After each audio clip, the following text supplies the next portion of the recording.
Le business, c'est aussi une compétence. Mais si tu n'as pas cette compétence business, ton entreprise va plafonner. Et en plus, tu mets à risque tout ce qui est important pour toi. Parce que si tu n'es pas prêt à te remettre en question et à dire « je ne sais pas faire autant que je pensais ». Et comprends que dans la vie, tout est une question d'arriver à un plafond en verre et de casser ce plafond en verre et arriver à l'étape suivante.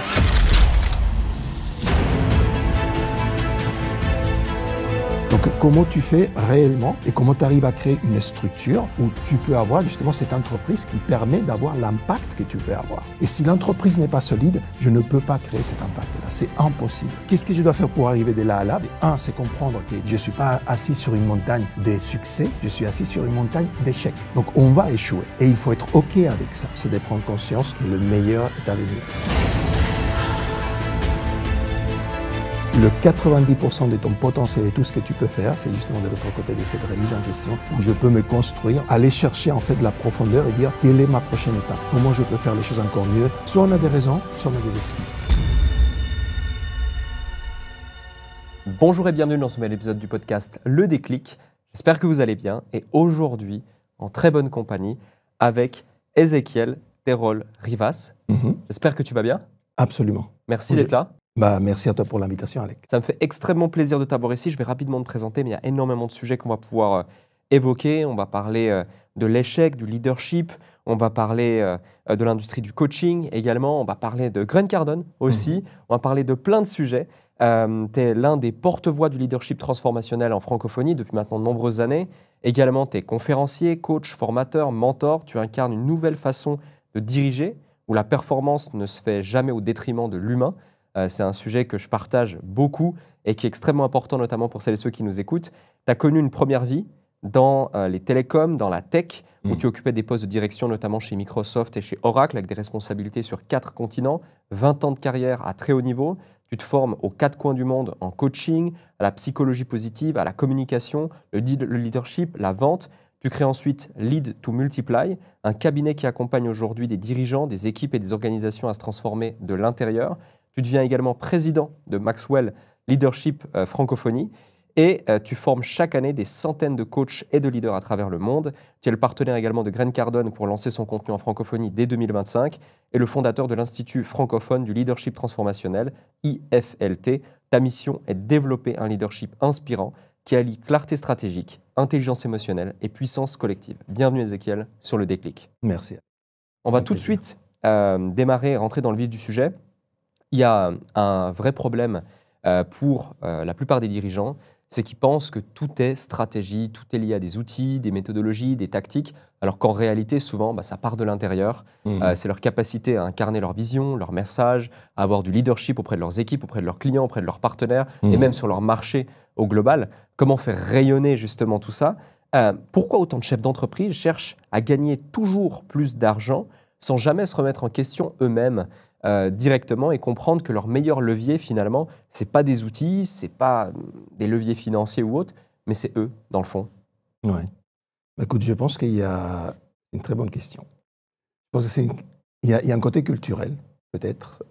Je trouve que, je dirais dans les pays latins, en France, mais aussi en Espagne, moi je suis espagnol d'origine, et on retrouve un petit peu la même chose, c'est qu'on accorde beaucoup d'importance finalement au diplôme, aux études qu'on a fait, un petit peu à comment on s'est équipé, justement, les outils en fait qu'on a reçus, tout ça, et un peu moins justement au côté humain et à la remise en cause. Et le fait que, oui, on peut faire des études, oui, on peut acquérir effectivement des outils, on peut avoir même des consultants qui viennent nous aider justement pour mettre des choses en place, de l'automatisation, des process, etc. Mais la réalité, c'est que si on n'arrive pas en fait à s'aligner déjà avec soi-même, ce n'est pas, comme tu disais, inspirant. Pour être inspirant, on a besoin justement d'être aligné. Parce que l'être humain, en fait, il est très fort à ressentir les choses. Et donc, si on veut pouvoir inspirer nos équipes, nos partenaires, nos clients, on a besoin justement d'avoir cet alignement entre la vision, ce qu'on recherche, et ce qu'on cherche à faire, en fait, avec les autres, finalement. Donc, ces côtés, en fait, plus humains, je dirais, c'est un peu comme l'histoire du développement personnel, on a un petit peu plus de mal y aller. Ouais. C'est peut-être la même raison pour laquelle on parle moins ouvertement en France du fait qu'on va chez les psys ou qu'on se fait accompagner par un coach. Moi, j'ai des personnes en fait, que j'accompagne qui ne veulent pas faire les séances de coaching dans leur entreprise. Ils ne veulent pas que ça se sache, alors qu'aux États-Unis, c'est super normal. Bien sûr.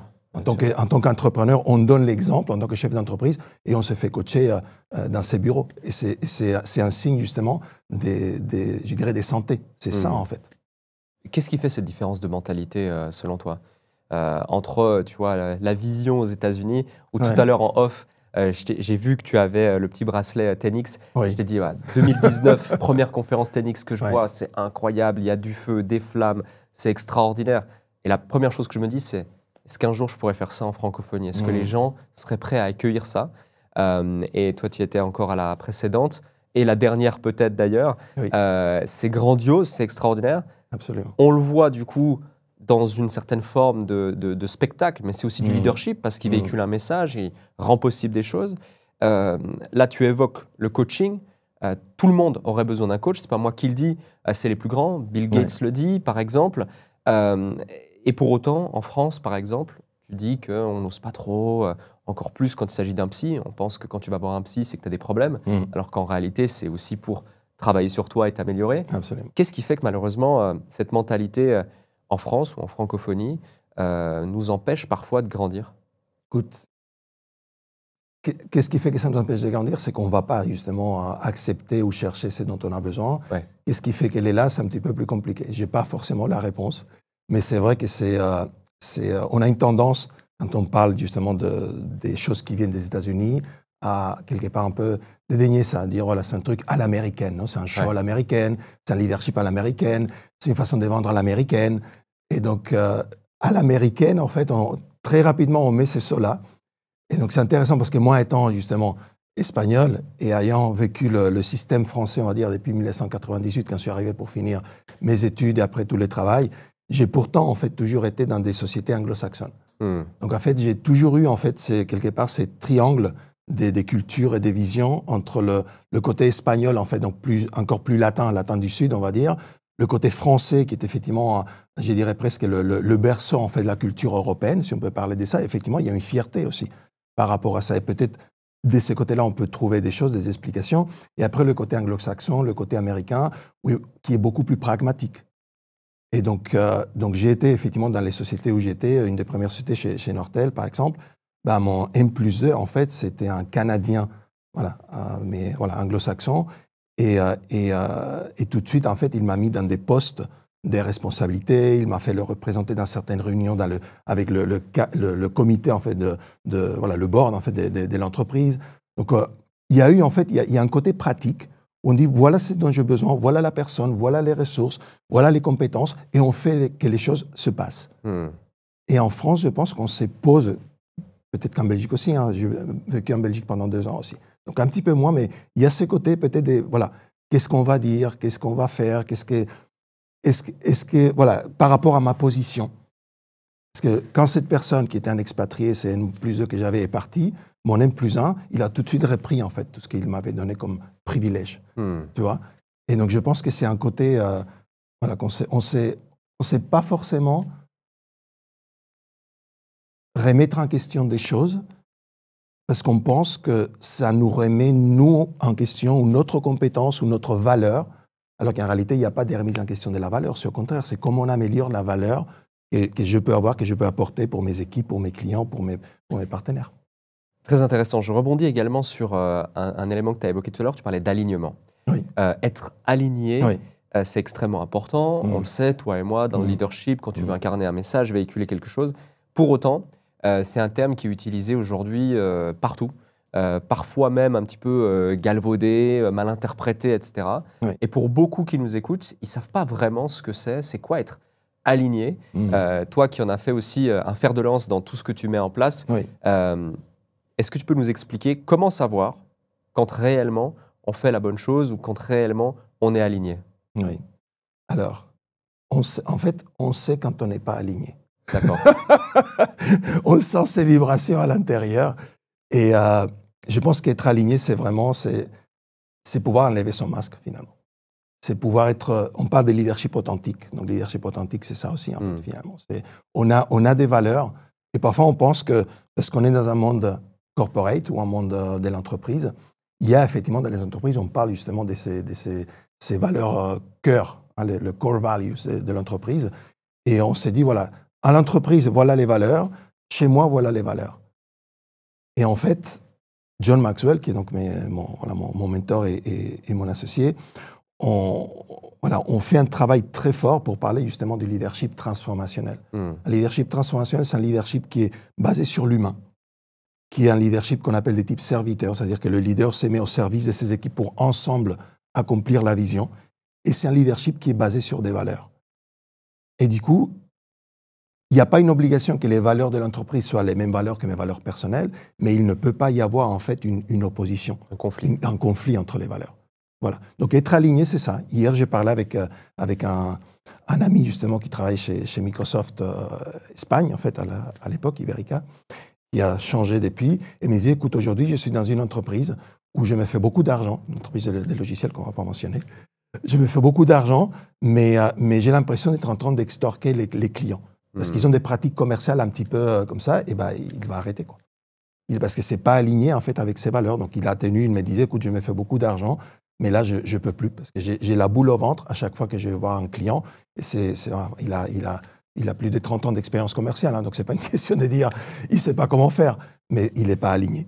Et donc ça il le ressent. Et donc la question c'est est-ce qu'après on a le courage, tu vois, est-ce qu'on a le courage justement de venir se réaligner, d'enlever le masque et de dire, voilà, ça c'est la limite, ça c'est ce que je ne veux pas dépasser, et ça c'est là où je reste en fait, dans cette zone de mes valeurs, alignées avec mes valeurs. Et justement, tous les dirigeants que tu rencontres, que tu vois, etc., est-ce qu'il y a un trait de caractère ou un élément ou un comportement qui crée le plus de dégâts chez les dirigeants, même les bons dirigeants? Pour autant, on pense que c'est une bonne pratique, on pense que c'est une bonne chose, mais on le fait, on continue à le faire, et il nous fait défaut. Écoute, je pense que c'est,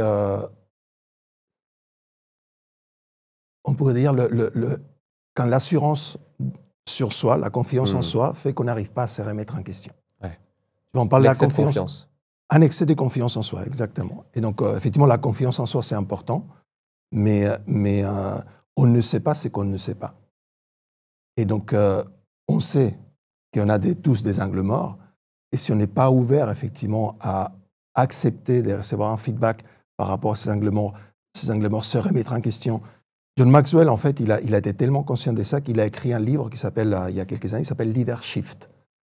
Parce qu'il voyait, en fait, qu'il y avait beaucoup de, justement, nous, on a formé plus de 56 000 coachs dans le monde, mais il trouvait qu'il y avait beaucoup de coachs en leadership qui avaient du mal à ce que leurs clients acceptent finalement de se remettre en cause. Ils disaient, mais non, mais moi, ça fait déjà 10, 20, 30 ans que je suis chef d'entreprise, que je gère des équipes, etc.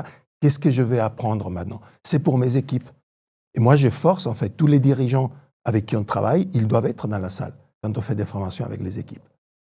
Parce qu'on veut déjà, qu'ils donnent l'exemple, c'est leadership par l'exemple. Si le leader n'est pas dans la salle, qu'est-ce que les équipes pensent, en fait, par rapport à cette formation ou cette expérience qui n'est pas assez importante, en fait. Et deux, la capacité de pouvoir écouter et potentiellement entendre des choses qui permettent, en fait, de se remettre en question. Et donc cet excès de confiance, on pourrait appeler comme ça, c'est, je pense, quelque chose qui est bon. La confiance est bonne, mais un excès de confiance et un manque de remise justement en question fait qu'effectivement le leader, il peut arrêter d'être efficace. Et donc avec ce livre Leadership, John présentait, en fait, disait, voilà le comportement des leadership qui m'ont mené jusque-là, ça faisait 30 ans qu'il était dans le leadership, voilà les changements que j'ai dû faire dans mon leadership après. C'était vraiment justement donner l'exemple de dire, voyez, expert en leadership, 30 ans dans le leadership, voilà les changements, 12 changements que j'ai dû faire dans mon leadership. Donc si moi, j'ai pu le faire, j'ai dû le faire. Effectivement, lui, il a coaché, il a mentoré des CEO, effectivement des CEO, Kevin Turner, Steve Ballmer, donc, pour mentionner justement chez Microsoft et autres, c'est qu'effectivement, il y a un besoin. Même pour le dirigeant, quand il a... Justement, évidemment, ce n'est pas le même niveau, on n'arrive pas avec les mêmes types d'expériences, mais aller chercher en fait de la profondeur et dire quelle est ma prochaine étape, comment je peux faire les choses encore mieux, pareil pour moi, pour mes équipes, pour mes partenaires, pour mes clients, mais aussi pour ma famille et pour ma communauté. Parce qu'à un moment donné, quand on devient un leader, je dirais mûr, j'ai plus de 50 ans maintenant, j'ai 50 ans, je ferai 51 cette année, on commence aussi à se poser la question, qu'est-ce qu'il y a après? Voilà, et j'entendais justement, on était à la soirée de ton film, justement, Levels, cette semaine dernière, et tu parles aussi d'un héritage. Tu vois, cet héritage, aujourd'hui, c'est intéressant parce qu'on vous voit, les jeunes, vous intéresser à cette notion d'héritage de plus en plus tôt, Ouais. parce que vous accomplissez aussi des choses de plus en plus tôt. Tu vois, moi, je fais partie de la génération où voilà, j'ai étudié l'ingénierie, j'ai fait 5 ans d'ingénierie, après j'ai démarré cette carrière de 20 ans dans les entreprises, et ce n'est que très longtemps après que j'ai décidé que je voulais faire autre chose. Ouais. Et à un moment donné, on arrive et on se dit, mais qu'est-ce qu'on peut faire d'autre? Tu vois, cet héritage, en fait, qu'on veut laisser, on ne peut pas le laisser si on n'est pas capable de se remettre en question et de faire les choses différemment. Tu parlais tout à l'heure de 12 changements de Oui. leadership Oui. Qui ont été opérés. Tu peux en citer quelques-uns, quelques exemples qui pourraient inspirer celles et ceux qui nous écoutent? Oui, absolument. Il y a une notion, par exemple, c'est John Maxwell, il appelle passer d'être un musicien solo à être en fait un chef d'orchestre. Et on retrouve beaucoup des chefs d'entreprise qui ont du mal en fait à lâcher prise, justement lâcher les choses. Hein. Et je pense que c'est l'une des choses que probablement tu vois avec tes coachs, avec les entrepreneurs.com, c'est qu'il y a beaucoup en fait de chefs d'entreprise qui parce qu'ils ont commencé, parce qu'ils savent faire, parce qu'ils pensent en fait et on pense, ça m'est arrivé moi aussi, pourquoi j'ai dit, c'est qu'ils vont avoir du mal à le faire, qu'il n'y a que moi qui sais faire. Et c'est vrai, quand on parle de comment on délègue, on dit, il faut que tu fasses uniquement les choses qu'il n'y a que toi qui peux faire, et tu délègues le reste. Je dirais le trap, le piège avec ça, c'est que parfois on croit qu'il y a beaucoup plus de choses, en fait. Il n'y a que nous qui savons faire, tu vois, et donc du coup, on ne va pas déléguer des choses qu'on pourrait déléguer, en fait. Donc c'est côté, en fait, de passer d'être musicien solo à comprendre que je dois être, en fait, finalement, un chef d'orchestre et sortir. Je pense que je t'ai entendu parler, en fait, quand tu dis, voilà, l'objectif de l'entrepreneur, c'est pas, en fait, et Grant Cardone le dit aussi, c'est pas de continuer à travailler dans son entreprise. Ouais. C'est Alex Hormozi le mentionne aussi, il dit, l'objectif, c'est de pouvoir vendre ton entreprise. Il dit, soit à quelqu'un d'autre, soit, en fait, à toi-même, à ton toi du futur. Mais de façon que tu puisses dire, j'aimais l'entreprise, l'objectif ultime, c'est que l'entreprise fonctionne toute seule, et moi, que je puisse soit partir à la retraite, soit effectivement démarrer un autre projet entrepreneurial, il y a quelqu'un dans ton équipe, en fait, Laura, qui fait beaucoup de bénévolat, par exemple, avec les éléphants en Thaïlande, des choses comme ça. Donc, des personnes qui disent, voilà, j'ai mon entreprise, mais à côté, je veux faire, en fait, ces genres de choses. Tu vois? Et donc, finalement, cette notion de passer de solo à chef d'orchestre, et comprendre que le chef d'orchestre, il n'a pas d'instrument. Tu vois? C'est même pas, j'ai fait des choses qu'il n'y a que moi qui peux faire. C'est que ces choses que tu peux faire, ce n'est pas des choses dans le business. Ouais. Tu vois, c'est des choses au-dessus, en fait. Complètement. Et justement, la plupart des gens qui nous écoutent commencent à constituer une équipe ou ont déjà une équipe, 2, 3, 4, 5 personnes. Oui. Et souvent, quand tu te lances dans la délégation, tu vas avoir tendance à être un petit peu, on va dire, un chef. Un petit chef, tu vas donner tes ordres, etc. Tu ne vas pas savoir comment gérer tout ça. Comment tu passes de chef à leader? C'est vraiment ce switch identitaire qui fait que tu vas devenir inspirant, tu vas pouvoir driver tes équipes, leur permettre de révéler leur potentiel, prendre en autonomie, apporter plus, et derrière, tu vas pouvoir créer des leaders. Donc si déjà tu n'incarnes pas le leader que tu peux être, tu auras la difficulté à permettre aux autres de l'incarner également à leur tour. Absolument. Comment on passe de chef à leader? Ouais. Alors, tu as parlé effectivement de la délégation. Tu as dit, voilà, on dit les choses, les gens font, et ça, c'est pas délégué finalement, parce que tu as des exécutants, en fait, avec toi. Tu micromanages. Voilà. Et donc, être capable, en fait, de mener des personnes à devenir autonomes dans ces processus, justement, des délégations, c'est ça, en fait, qui est important. Parce que c'est là où tu vas leur donner la possibilité, justement, de commettre des erreurs. Tu vas créer une culture, en fait, d'innovation, finalement, si tu leur permets de faire ça. Et tu vas créer une culture aussi d'amélioration. Ouais. Parce que souvent, ce qu'on oublie, en fait, quand on a une tâche à déléguer, et que nous, on considère qu'on l'a fait à 100%, d'accord, c'est que quand on a démarré cette tâche, on la faisait peut-être à 20, 30, 40, on l'a menée à ce qui est notre 100% aujourd'hui. Peut-être que quand j'ai pris cette tâche, que c'était un 20, 30, 40, quelqu'un d'autre me l'avait délégué. Et pour lui, c'était déjà son 100, en fait. Tu vois? Donc, aujourd'hui, en fait, quand je dois déléguer une tâche, je peux la déléguer à partir du moment où la personne à qui je la délègue fait la tâche au moins à 80% aussi bien que moi. Pourquoi? Parce que quand elle va prendre cette tâche-là, elle a besoin d'un peu, on va dire, des marges d'amélioration où je vais mentorer et accompagner la personne. Mais après, peut-être que c'est 80, 90, 100. Aujourd'hui, c'est son 20, 30, 40%. Elle va mener cette tâche à ce qui serait peut-être mon 130, mon 140, mon 150%. Si je ne lui donne pas ça, je ne pourrais pas faire ça. Tu vois? Et donc, ça permet aussi on parle justement des 5 niveaux de leadership, d'accord, avec John Maxwell. Le premier niveau, en fait, justement, c'est le niveau positionnel. Je suis le chef, et donc les personnes me suivent parce qu'ils le doivent, parce qu'on a cette relation hiérarchique.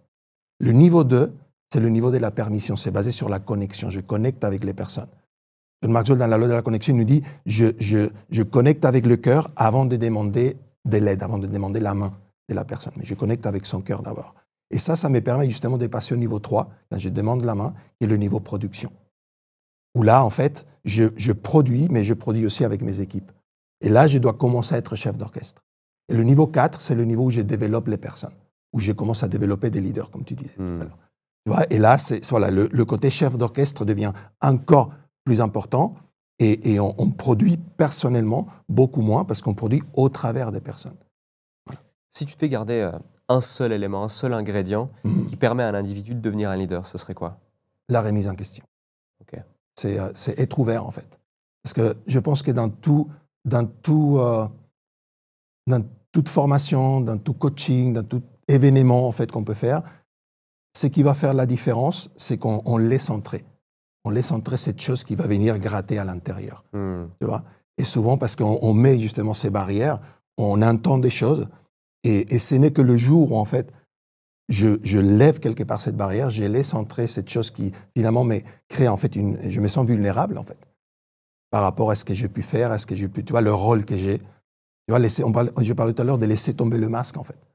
J'organise justement des retraites pour des hommes leaders, parce qu'on ne parle pas de leadership féminin, mais on ne fait pas, en fait, beaucoup pour les hommes, où on parle justement de ça. On parle de laisser tomber son masque, en fait.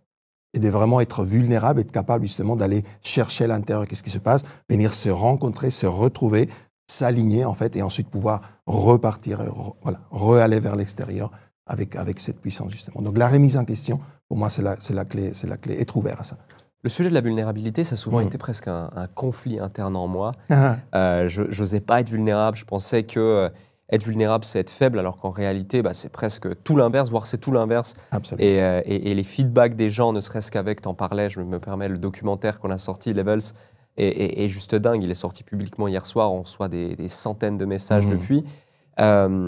Félicitations. Merci pour ça. Et merci d'avoir été là aussi, ça m'a fait extrêmement plaisir de t'y voir. Comment tu fais pour être réellement vulnérable parce que ce n'est pas un exercice facile. Pour quelqu'un qui, par exemple, comme moi, a toujours été dans le contrôle, a mis une carapace, a mis un masque pour paraître fort, parce qu'il pensait que c'était la seule façon de réussir, et qui doit déjà se réconcilier avec l'idée qu'en fait, il a peut-être fait fausse route pendant longtemps, et qu'ensuite, il doit faire ce travail intérieur sur lui-même pour rayonner encore plus et aider ceux qu'il a envie d'aider. Quel serait le parcours et le processus que tu le recommanderais d'entamer? Écoute, je pense que la première chose, c'est de prendre conscience que le meilleur est à venir. Tu vois, moi, j'ai démarré en fait mon parcours de développement personnel avec un livre qu'on m'a prêté en fait qui s'appelait The Other 90%, l'autre 90%. Tu vois, et ça ne parlait pas de la capacité, parce que parfois on dit on n'utilise que 10% de son cerveau, ce n'est pas ça en fait. C'est le fait de dire le 90% de ton potentiel et tout ce que tu peux faire, c'est de l'autre côté de quelque chose, et c'est justement de l'autre côté de cette remise en question et de ce cheminement où je peux me construire en fait.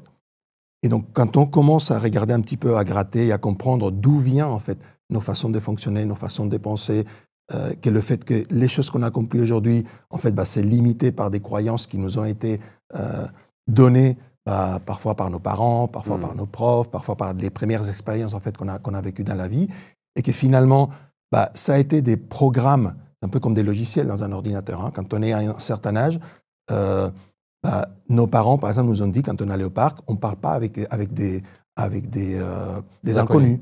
Voilà. Et donc, ça a très bien marché pendant qu'on était tout petit. Sauf que quand on a 20 ans, 30 ans, 40 ans, qu'on est commercial et qu'on est en train de marquer le numéro de téléphone de quelqu'un et qu'on entend la petite voix qui dit « on ne parle pas avec des inconnus », tu commences à comprendre pourquoi tu as un peu les mains moites, pourquoi tu n'es pas forcément à l'aise, parce que finalement, tu es en train de faire quelque chose que ces programmations qu'on t'avait données à un moment donné étaient utiles, c'était un logiciel, est devenu en fait un virus dans ton operating system, dans ton ordinateur à toi. Tu vois, donc comprendre ça, comprendre qu'on a des programmations, des croyances en nous qui ne sont plus valables en fait dans la nouvelle ère, je vais être le nouveau Ézéchiel, accomplir mon potentiel, le nouvel Alec et accomplir mon potentiel. J'ai adoré quand tu parlais justement de comment Nicole t'avait aidé justement à sortir de certaines choses. Tu vois. Et parfois, on a besoin de ça, on a besoin d'un élément externe. C'est difficile en fait de le faire soi-même. C'est pour ça que les anglo-saxons, ils ont aucun problème à avoir un coach, parfois aller voir un psy si c'est un problème plus profond en fait, et pas vraiment juste quelque chose qu'on peut traiter avec un coaching parce que c'est deux disciplines et on traite des choses différentes. Mais on a besoin justement de ces regards externes qui nous permet en fait d'aller là-dedans. C'est pour ça que du coup, cette relation avec un coach, une relation avec une communauté éventuellement, tu vois, de personnes qui sont en train de suivre en fait le même cheminement, c'est hyper important. On a besoin de cet environnement où je sais qu'il n'y a pas de jugement. C'est un des mots que j'utilise toujours à chaque fois que je fais une séance avec mes coachs ou autres et qu'on est en train de parler, que je suis en train de coacher quelqu'un, je le rappelle à chaque fois. Il y a zéro jugement dans ce que je vais te dire. Il y a zéro jugement dans ce qu'on va échanger ici. Il faut juste que tu comprennes ces défaits. Et voilà quelle est ma perception des choses. Et voilà comment j'essaye éventuellement de comprendre ta perception et de te faire avancer par rapport à ça. Mais cette notion d'environnement où il y a zéro jugement, le fait qu'il y ait un regard externe, tu vois, ça c'est les ingrédients pour moi. Et ça commence d'abord par, donc ça c'est les trois ingrédients. Ça commence par la prise de conscience, et le 90% de mon impact, il est derrière, tu vois, cette croissance. 2, ces regards externes, cette personne qui peut m'aider à grandir. Et 3, cet environnement de confiance où je peux justement me sentir non jugé et pouvoir grandir et pouvoir justement être vulnérable, en fait, sans le danger, on va dire, du monde externe. Voilà. Très clair. On reviendra sur plein d'autres clés que tu peux nous partager. Merci pour ça. Je veux revenir sur ton parcours. Oui. Tu reparlais tout à l'heure du fait d'avoir fait 20 ans dans des grands groupes, à des postes à responsabilité, chez Microsoft, Oracle, etc. Et aujourd'hui, l'entrepreneuriat, c'est la mode. Tu disais, on est de plus en plus jeunes à accomplir de plus en plus de grandes choses. Grandes choses, toute proportion gardée, et puis bien sûr, respectif à chacun. Mais pour autant, il y a effectivement cette mouvance et cette volonté d'entreprendre et parfois même presque dénigrer que ce soit les études, un parcours académique ou alors un parcours traditionnel, etc. Pour autant, ça t'a apporté énormément de choses et grâce à ça, tu as des outils que tu mets au profit de tout ce que tu fais aujourd'hui. Qu'est-ce que ces 20 années de carrière à haut niveau dans des grands groupes qu'on connaît tous t'ont apporté? Quelles sont les clés, les notions qu'aujourd'hui tu appliques au quotidien dans ta quête entrepreneuriale, mais aussi ta volonté d'impact auprès de ceux que tu accompagnes? Ok. Quelle bonne question. Alors, c'est très intéressant parce que déjà, tu vois, le fait de dire qu'est-ce que ça t'a apporté, de valoriser ça, c'est super important quand on fait un changement de carrière. Tu vois, une remise en question et on change un peu de route. Parce que parfois, on a l'impression que c'est comme si on cassait avec ce qu'on a fait avant, que maintenant, on devait recommencer à zéro. Et la réalité, c'est que ce n'est pas ça. La réalité, c'est que, comme tu dis, on va construire en fait, sur ce qu'on a vécu avant. Et donc, une des premières choses en fait, que je pense que j'ai appris à faire avec ces parcours, c'est de chercher ma voie, en fait. J'ai commencé, en fait, moi, j'ai fait des études ingénieur télécom en Espagne. J'ai fini, en fait, à Brest, en Bretagne, la dernière année. Et après, j'ai commencé dans des sociétés qui étaient des sociétés, effectivement, des équipementiers télécom, dans le laboratoire, en train de faire des tests, en train de faire des logiciels, tu vois.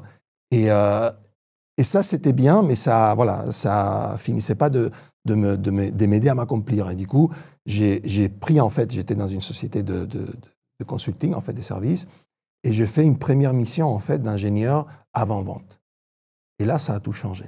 Parce que là, j'ai découvert justement ce côté, en fait, le contact avec le client. Tu vois, le fait de pouvoir proposer, en fait, quelque chose, une solution qui pourrait aider, en fait, la personne, tu vois, dans son quotidien, avec ses équipes, etc. Et donc, tu vois, c'est donc réorienter déjà vers ça, parce que, pareil, moi, j'avais, avec ces diplômes d'ingénieur, c'était quand on me demandait qu'est-ce que tu fais, je disais, je suis ingénieur télécom.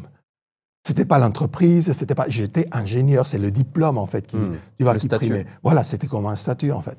Et donc, le fait de pouvoir abandonner ça, et c'était très rigolo parce que quand Microsoft est venu me chercher, en fait, et j'ai changé d'industrie, ma maman, en fait, elle m'a posé une question.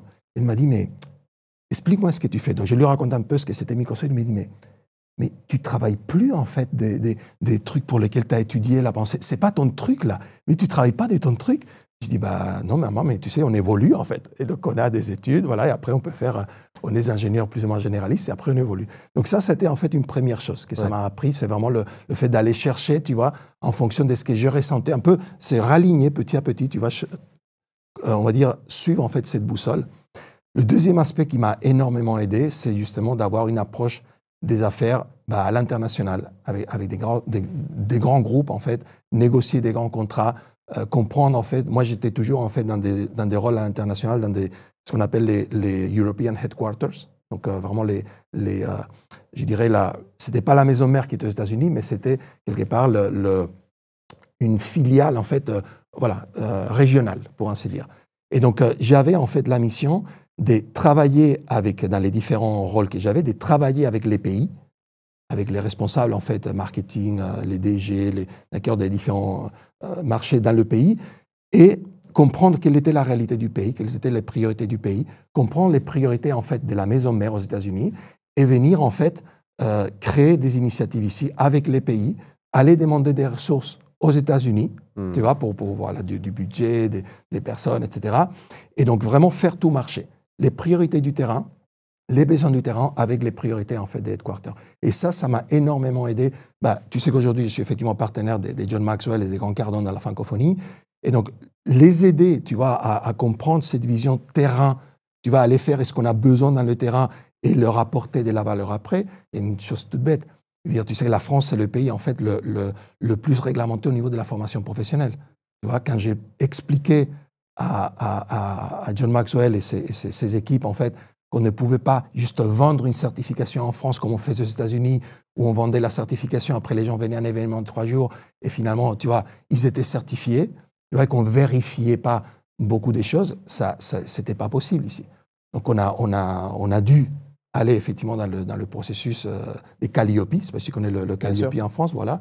Donc, ça permet, enfin, ça oblige à mettre beaucoup des processus en place, mais aussi ça a permis justement d'améliorer, en fait, la formation et de créer des choses qu'aujourd'hui, nos amis américains ont repris. Et donc aujourd'hui, la certification Maxwell, par exemple, elle est beaucoup plus solide que ce qu'elle était il y a quelques années, parce qu'on a appliqué des choses qu'on a apprises sur le terrain et qu'on a amenées là-bas, en fait. Même chose au niveau des business models, au niveau... Donc, il y a, voilà, ce côté justement de... Donc, ça serait la deuxième chose que ça m'a appris les 20 ans d'entreprise, c'est le fait de dire, je peux prendre des choses sur le terrain et amener, en fait, cet apprentissage, en fait, sur la maison mère et vice-versa. Aider la maison mère à avoir un impact aussi sur le terrain. Et un rayonnement plus global. Oui. Quand tu étais chez Microsoft ou Oracle, tu gérais combien de personnes dans tes équipes ? Ce n'étaient pas des grandes équipes, en fait, mais c'était des équipes très, très diverses, en fait. D'accord. Une quinzaine, une vingtaine de personnes, mais c'était des personnes qui étaient on parlait de différents continents, 4 continents. Ouais. Donc, ça pourrait être effectivement... La plupart de mes missions, c'était Europe, Moyen-Orient, Afrique, mais après, on a eu, par certains temps, c'était effectivement l'Amérique latine, ça a été l'Asie aussi à un certain moment, et après, évidemment, avec les États-Unis. Donc, c'était plus ce côté, en fait, multi-pays, multiculturel, tu vas aller travailler avec les personnes dans les différents pays et essayer je dirais, d'aligner une initiative qui était mondiale, trouver en fait la façon de pouvoir l'amener à chacune des cultures, chacune des personnes. Ça, c'était effectivement qui était intéressant. Mais ce n'était pas des grandes équipes, c'était 10, 15, 20 personnes. Très clair. Et justement, sur le papier, à ce moment-là, tu as atteint différents niveaux, ouais. Tu es presque au prime de ta carrière, En tout cas, j'avais un bon plan d'évolution. Un bon plan d'évolution, un bon plan de carrière. Ouais. Sécurité, statut, niveau international, tu es reconnu pour ce que tu fais. Qu'est-ce qui te pousse à tout quitter, à tout arrêter et à te lancer justement dans une nouvelle histoire, dans un nouveau chapitre de ta vie? Est-ce qu'il y a un déclic en particulier qui fait que tu te dis j'ai envie de redémarrer de zéro? Oui. Écoute, j'aimerais bien dire, comme beaucoup disent, j'en avais marre de travailler pour moi, je voulais être mon propre chef, mais ce n'était pas du tout ça. Okay. En fait, mon déclic, ça a été de découvrir le coaching. En fait, il y a eu un moment donné, justement, on était dans une transition des rôles et on m'a proposé justement d'avoir un accompagnement. Parce que justement, ça fait déjà quelques années que j'étais en carrière et donc pour voir un peu vers où je voulais aller. En plus, il y avait beaucoup d'évolution aussi au niveau technologique, etc. Donc, ils m'ont dit, écoute, pendant cette période, tu vois, entre rôles, est-ce que tu veux, c'est une des possibilités en fait que Microsoft proposait, justement d'être accompagné pour potentiellement, tu vois, évaluer des nouvelles évolutions, etc. Et donc, j'ai découvert le coaching. Et ça a planté une graine. C'est pas quelque chose que ça a été, tu vois, automatique. J'ai dit, ah non, du jour au lendemain, je vais partir. Mais ça a été un processus graduel. J'avais aussi, en 2008, en fait, mon papa, il est décédé. D'accord. Et lui, c'est quelqu'un, pareil, qui a il a une histoire, en fait, on ne va pas la raconter aujourd'hui, mais c'est un ancien prêtre catholique, tu vois, qui a été expulsé de l'Espagne à l'époque de l'après-guerre, qui a vécu en Italie, qui a vécu en Belgique, qui a vécu à Paris, qui est venu à Paris, en fait, après mai 68, qui a connu ma mère à ce moment-là. Donc, et donc, du coup, il a dû quitter, en fait, sa vocation, tu vois, d'être prêtre, parce que le prêtre, il ne peut pas se marier. Et donc, après, ils sont rentrés en Espagne. Et il a fait différents métiers. Il a été commercial, curieux. Mais ensuite, il a beaucoup donné. Ça, le métier, c'était juste, en fait, pour nourrir sa famille. Et après, il a beaucoup donné, en fait, il a développé tous les mouvements, justement, d'associations des parents d'élèves qui n'existaient pas, en fait, en Espagne. Et il a beaucoup fait, justement, pour les familles, pour les enfants, d'accord. Et ce côté-là, je l'ai découvert qu'en 2008, 2009, en fait, il y a eu un événement d'hommage, en fait, à sa carrière qui a été fait par les associations des parents d'élèves en Espagne. Et j'ai découvert, en fait, tout ça, parce que c'était pas des choses qu'on voyait quand on était enfant, tu vois. Nous, on voyait juste qu'il partait en réunion, qu'il partait en voyage, on savait pas pourquoi il n'était pas là. Et ce côté-là, en fait, de vouloir donner des choses aux autres, de créer un impact chez les autres, ça a planté une graine. Ça est venu se mélanger avec cette histoire du coaching. Du coup, j'ai fait une première tentative. Je me suis certifié en tant que coach avec une école ici à Paris en 2015, mais qui était, on va dire, du coaching généraliste.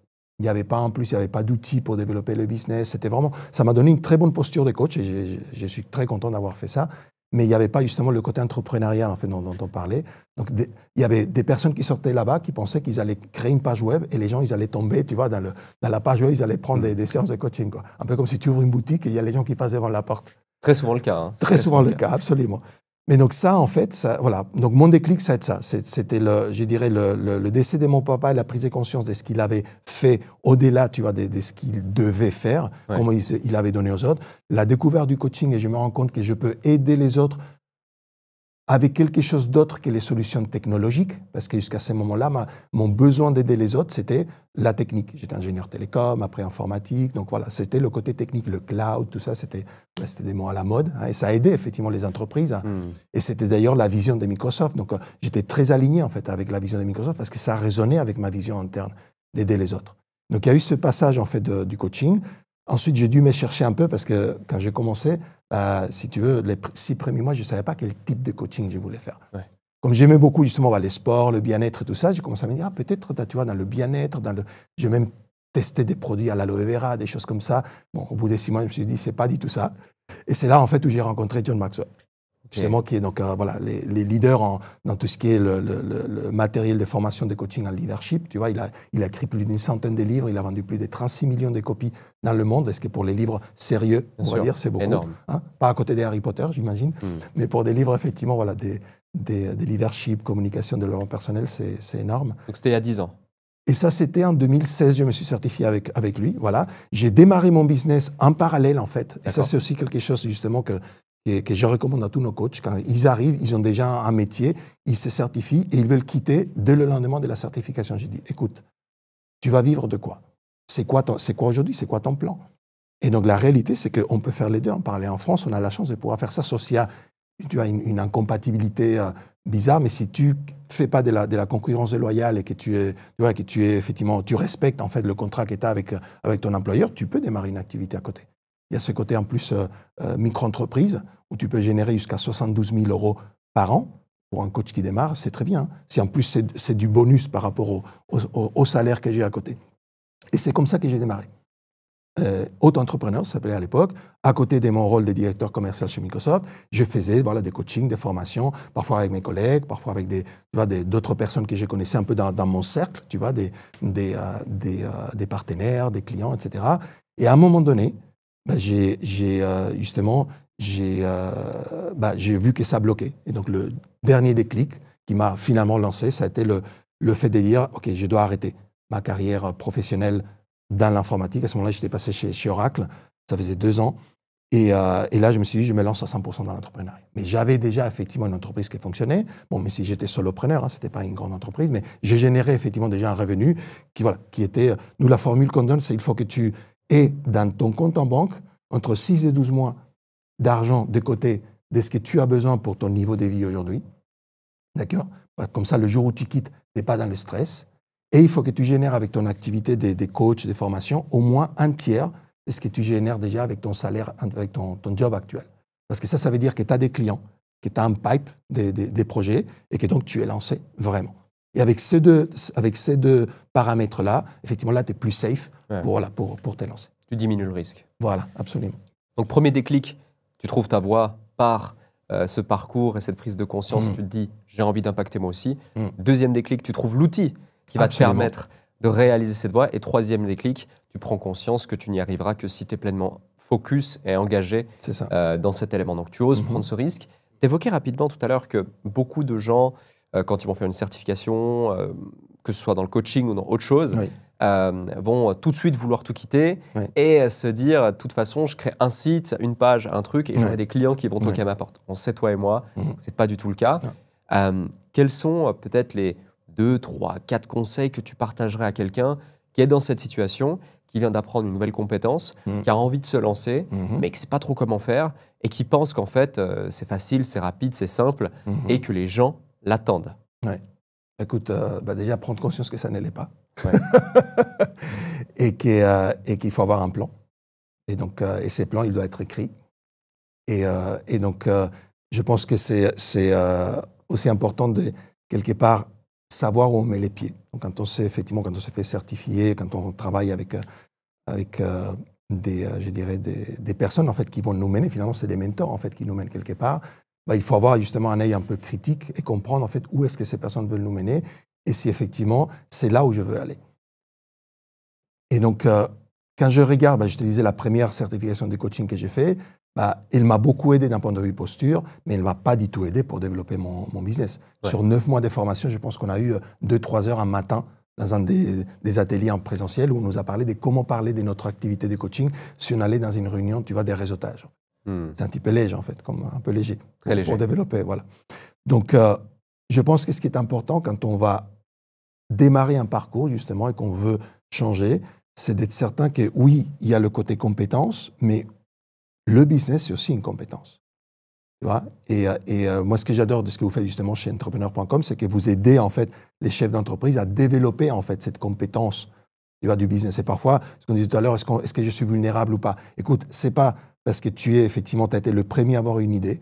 C'est pas parce que tu fais ça depuis des années. C'est pas parce que tu as un diplôme de je sais pas quoi. C'est pas parce que tu t'es formé dans telle compétence. Tu peux avoir tout ça et ça ne remet pas en cause. Tu peux être un super bon papa, un super bon mari. Tu peux être effectivement un leader, tu vas dans ta communauté parce que tu as une association en fait que tu super. Mais si tu n'as pas cette compétence business, ton entreprise va plafonner. Et en plus, tu mets à risque, en fait, tout ce qui est important pour toi. Parce que si tu ouvres une entreprise, c'est parce que tu as une mission. Tu sens que tu as quelque chose, en fait, que tu peux apporter. Tu es en train de le mettre à risque si tu n'es pas prêt à te remettre en question et à dire « je ne sais pas faire » ou « je ne sais pas faire autant que je pensais ». D'accord? Et comprends que dans la vie, tout est une question d'arriver à un plafond en verre et de casser ce plafond en verre et arriver à l'étape suivante. Et que de toute façon, à chaque étape, j'ai toujours une base de départ et j'ai un plafond en verre. Et être capable justement de dire, écoute, pour cette nouvelle activité, comme tu dis, j'acquiers une nouvelle compétence, super, donc je vais devoir pratiquer la compétence, je vais devoir être effectivement super bon coach, conférencier, formateur ou autre, mais j'ai besoin aussi de développer un business parce que sinon je ne vais pas pouvoir avoir un impact. On a beaucoup de coachs justement qui nous disent non mais moi ce que je veux c'est surtout aider les gens. Donc ils disent non mais je vais faire des séances de coaching à 10 € parce que les gens ne peuvent pas payer. Je dis oui, et tu dois faire combien? Tu vas passer ta vie, en fait, tu n'as pas assez d'heures dans le mois pour pouvoir avoir le salaire ou l'argent que tu veux en faisant des séances de coaching à ce prix-là. Ce n'est pas possible, ce n'est pas pratique. Donc, comment tu fais réellement et comment tu arrives à créer une structure où tu peux avoir justement cette entreprise qui permet d'avoir l'impact que tu peux avoir. Parce que je suis certain que tous les entrepreneurs qui nous regardent, oui, ils ont commencé en voulant créer une entreprise autour d'une idée business. Mais je te disais tout à l'heure, cette notion de créer un impact, en fait, de laisser un héritage, créer un impact finalement sociétal autour d'eux, tu vois, pour leur famille, pour leur communauté, etc. C'est toujours là, ça émerge à un moment donné. Et si l'entreprise n'est pas solide, je ne peux pas créer cet impact-là. C'est impossible. Donc j'ai besoin que mon entreprise puisse grandir, que ce côté business se développe, tu vas avoir des bons profits pour pouvoir ensuite réinvestir. On parlait des Bill Gates tout à l'heure, tu vois, la fondation Gates, en fait, comment, tu vois, aujourd'hui, justement, ils sont en train d'éradiquer la polio et d'autres maladies, en fait, dans le monde. Et c'est des projets où il faut investir des milliards de dollars. s'il n'avait pas commencé en 1975, il y a 50 ans, on vient de fêter en fait les 50 ans justement de Microsoft, d'accord, avec Paul Allen, tu vois, cette entreprise qu'il avait eu cette vision, qu'il avait développé, cette entreprise qu'aujourd'hui facture des centaines, des milliards de dollars chaque année, ce qui est énorme, bah, il ne pourrait pas avoir cet impact au niveau mondial. Il a plus d'impact que beaucoup de gouvernements, en fait. Et ça, c'est quelque part, voilà, je veux dire, ça peut être un exemple qui inspire, mais à notre échelle, dans notre pays, dans notre communauté, c'est ce qu'en tant qu'entrepreneur, on a besoin, tu vois, d'aller créer. Donc, à chaque fois qu'on refuse, en fait, de dégrandir, qu'on s'est dit, tu vois, la compétence business, oui, je vais faire avec, je peux comprendre, parce que ça m'est arrivé moi aussi, hein, de faire appel à des professionnels qui est, bon, bah, c'était pas le bon choix, c'était pas le bon professionnel au niveau du marketing, au niveau de la vente, d'accord. Donc on est déçu, mais c'est pas parce qu'on est déçu de certains professionnels qu'on doit tout prendre en main et qu'on doit savoir tout faire et qu'on sait tout faire. La réalité, c'est que c'est mieux quand on peut effectivement voilà, déléguer. Et ça fait partie aussi du business. Il y a un côté leadership très important dans le business. Complètement. Je reviens sur un exemple, un très bon exemple que tu viens de citer, cet exemple de la personne qui veut vendre ses sessions à 10 €. Oui. La réalité, c'est que le problème, il est parfois plus profond et ça touche tous les entrepreneurs, pas que les coachs. C'est cette notion presque antagoniste entre la volonté d'impact et le côté plutôt mercantile où on va se dire j'ai envie d'aider les gens, donc je dois me rendre accessible. Est-ce que je mérite réellement d'être payé à ce prix-là Qu'est-ce que vont penser les gens, etc. En plus, moi, je ne suis pas du tout bon en vente, donc je ne sais pas comment faire. Et si on me juge Et s'il y a une objection, etc. Donc, je préfère me rabaisser ou baisser mon prix pour me rendre plus accessible plutôt que derrière avancer et développer. Et on pourrait se dire aussi, ouais, mais bon, Ezekiel, ça se voit, il est à l'aise. En plus, il avait un parcours technique, ingé, puis ensuite plus commercial. Donc, facile pour lui, donc de vendre tout de suite, etc. Peut-être qu'avec des anecdotes, comment toi tu l'as vécu progressivement, parce que tu disais qu'au début, bah, tu n'étais pas équipé des outils pour pouvoir développer ton activité. Et puis surtout avec toutes les personnes que tu as pu voir et accompagner, qu'est-ce que tu partagerais à un entrepreneur, quel que soit son domaine, qui aujourd'hui n'ose pas se vendre au juste prix et n'ose pas parfois affirmer la valeur qu'il délivre pour pouvoir développer son activité derrière. Oui. Écoute, je pense que et ça, waouh, c'est un sujet. On pourrait faire un podcast juste sur ce sujet. Ah ouais, tu m'étonnes. Mais c'est, écoute, je pense que la première chose que je demande justement aux coachs en fait qu'on forme, par exemple, c'est de prendre conscience justement de la valeur de la transformation qu'ils amènent en fait pour la personne. Mais c'est pareil en fait pour tous les métiers, pour toutes les entreprises. D'accord. Et s'il y a quelqu'un qui me dit non, mais moi, la valeur que j'apporte, elle n'est pas beaucoup, bah, peut-être que tu n'es pas dans le bon business. Tu vois. Ou alors, effectivement, tu es dans un business où ce n'est pas beaucoup de valeur, mais du coup, ce n'est pas beaucoup de prix, mais je fais du volume, tu vois, c'est du low cost ou autre, en fait. Donc, ça, c'est un autre modèle, en fait. Mais si on parle effectivement d'entreprises ou des services, en fait, où on veut justement faire passer du très low ticket à du low, du mid, du high ticket, d'accord, et pouvoir vraiment vendre ces services à sa juste valeur, il faut prendre conscience justement de la transformation qu'on amène aux personnes. Et il faut être lucide. Et c'est vrai que quand on démarre, bah, on n'est pas au même niveau que quand ça fait 5 ans, quand ça va faire 10 ans, quand ça va faire 15 ans. Mais c'est un peu comme quand on a commencé à marcher ou à parler quand on était petit. Ouais. Sauf qu'à l'époque, on ne se posait pas la question. Et c'est normal, parce que d'un point de vue, si tu veux, de développement psychologique de l'être humain, à cet âge-là, en fait, on n'a pas cette capacité de jugement. On n'a qu'un esprit, tu vois, il n'y a pas cet esprit conscient qui est en train tout le temps de dire qu'est-ce que les autres vont penser de moi, qu'est-ce qu'ils vont dire de moi, etc. Donc, quand je suis tout petit et que je vois les autres courir, mes grands frères ou sœurs courir, que je veux justement m'élever pour aller courir, que j'essaie de m'élever, que je tombe, j'essaie de m'élever, je tombe, j'essaie 10 000 fois avant de vraiment pouvoir marcher. La même chose pour parler, la même chose pour écrire, la même chose pour faire du vélo, la même chose, d'accord, pour tout ce qu'on apprend quand on est petit, on ne se pose pas la question en fait. On ne se auto-juge pas. Et on comprend, enfin on le comprend, on le fait naturellement, c'est qu'on a besoin des pratiques pour arriver à être des experts. Et aujourd'hui, bah, effectivement, on parlait tout à l'heure d'être en salle de sport, faire des choses, aller faire du jogging. On ne pourrait pas faire du jogging si on n'avait pas appris à marcher quand on était petit. Mais voilà, j'ai 50 ans, j'ai appris à marcher quand j'avais 3 ans, ou je ne sais pas, 1 an et quelques peut-être. Mais on devient des experts en fait. D'ailleurs, John Maxwell, il le dit, il a un exemple, c'est formidable. John, il a commencé en fait en tant que pasteur. D'accord, les premières années de sa carrière, il était pasteur. Et d'ailleurs, il a commencé à faire du leadership pour les pasteurs. C'est après qu'il a compris qu'en fait, sa mission, c'était plus large. Tu vois, que c'était vraiment les chefs d'entreprise qui avaient besoin de lui parce que c'était eux qui achetaient ses livres, qui allaient dans ses conférences, etc. Mais John Maxwell, qui est l'orateur le mieux payé au monde aujourd'hui, en dehors des personnes qui sont dans le showbiz, d'accord, il dit toujours, si vous m'aviez vu lors de ma première prise de parole, vous seriez fortement encouragé. Il dit, j'étais dans mon église, il y avait moi, il y avait ma femme Margaret et il y avait une vieille dame en fait de 80 ans. Il dit, j'avais les mains moites, les paumes, tu vois, j'ai tremblé, j'ai fait mon sermon et quand on est reparti avec Margaret, avec son épouse, dans la voiture, il dit, qu'est-ce que tu en as pensé? Il dit, bah, écoute, je pense que tu as une longue marge en fait d'amélioration, tu vois. Et donc il dit, voilà, mais ça c'était sa première prise de parole. Aujourd'hui, effectivement, ça fait quoi? Ça fait maintenant, 50 ans plus tard, tu vois, plus de 15 000 ou 17 000 prises de parole en public. Bah, effectivement, c'est l'expert numéro 1 au monde dans la communication.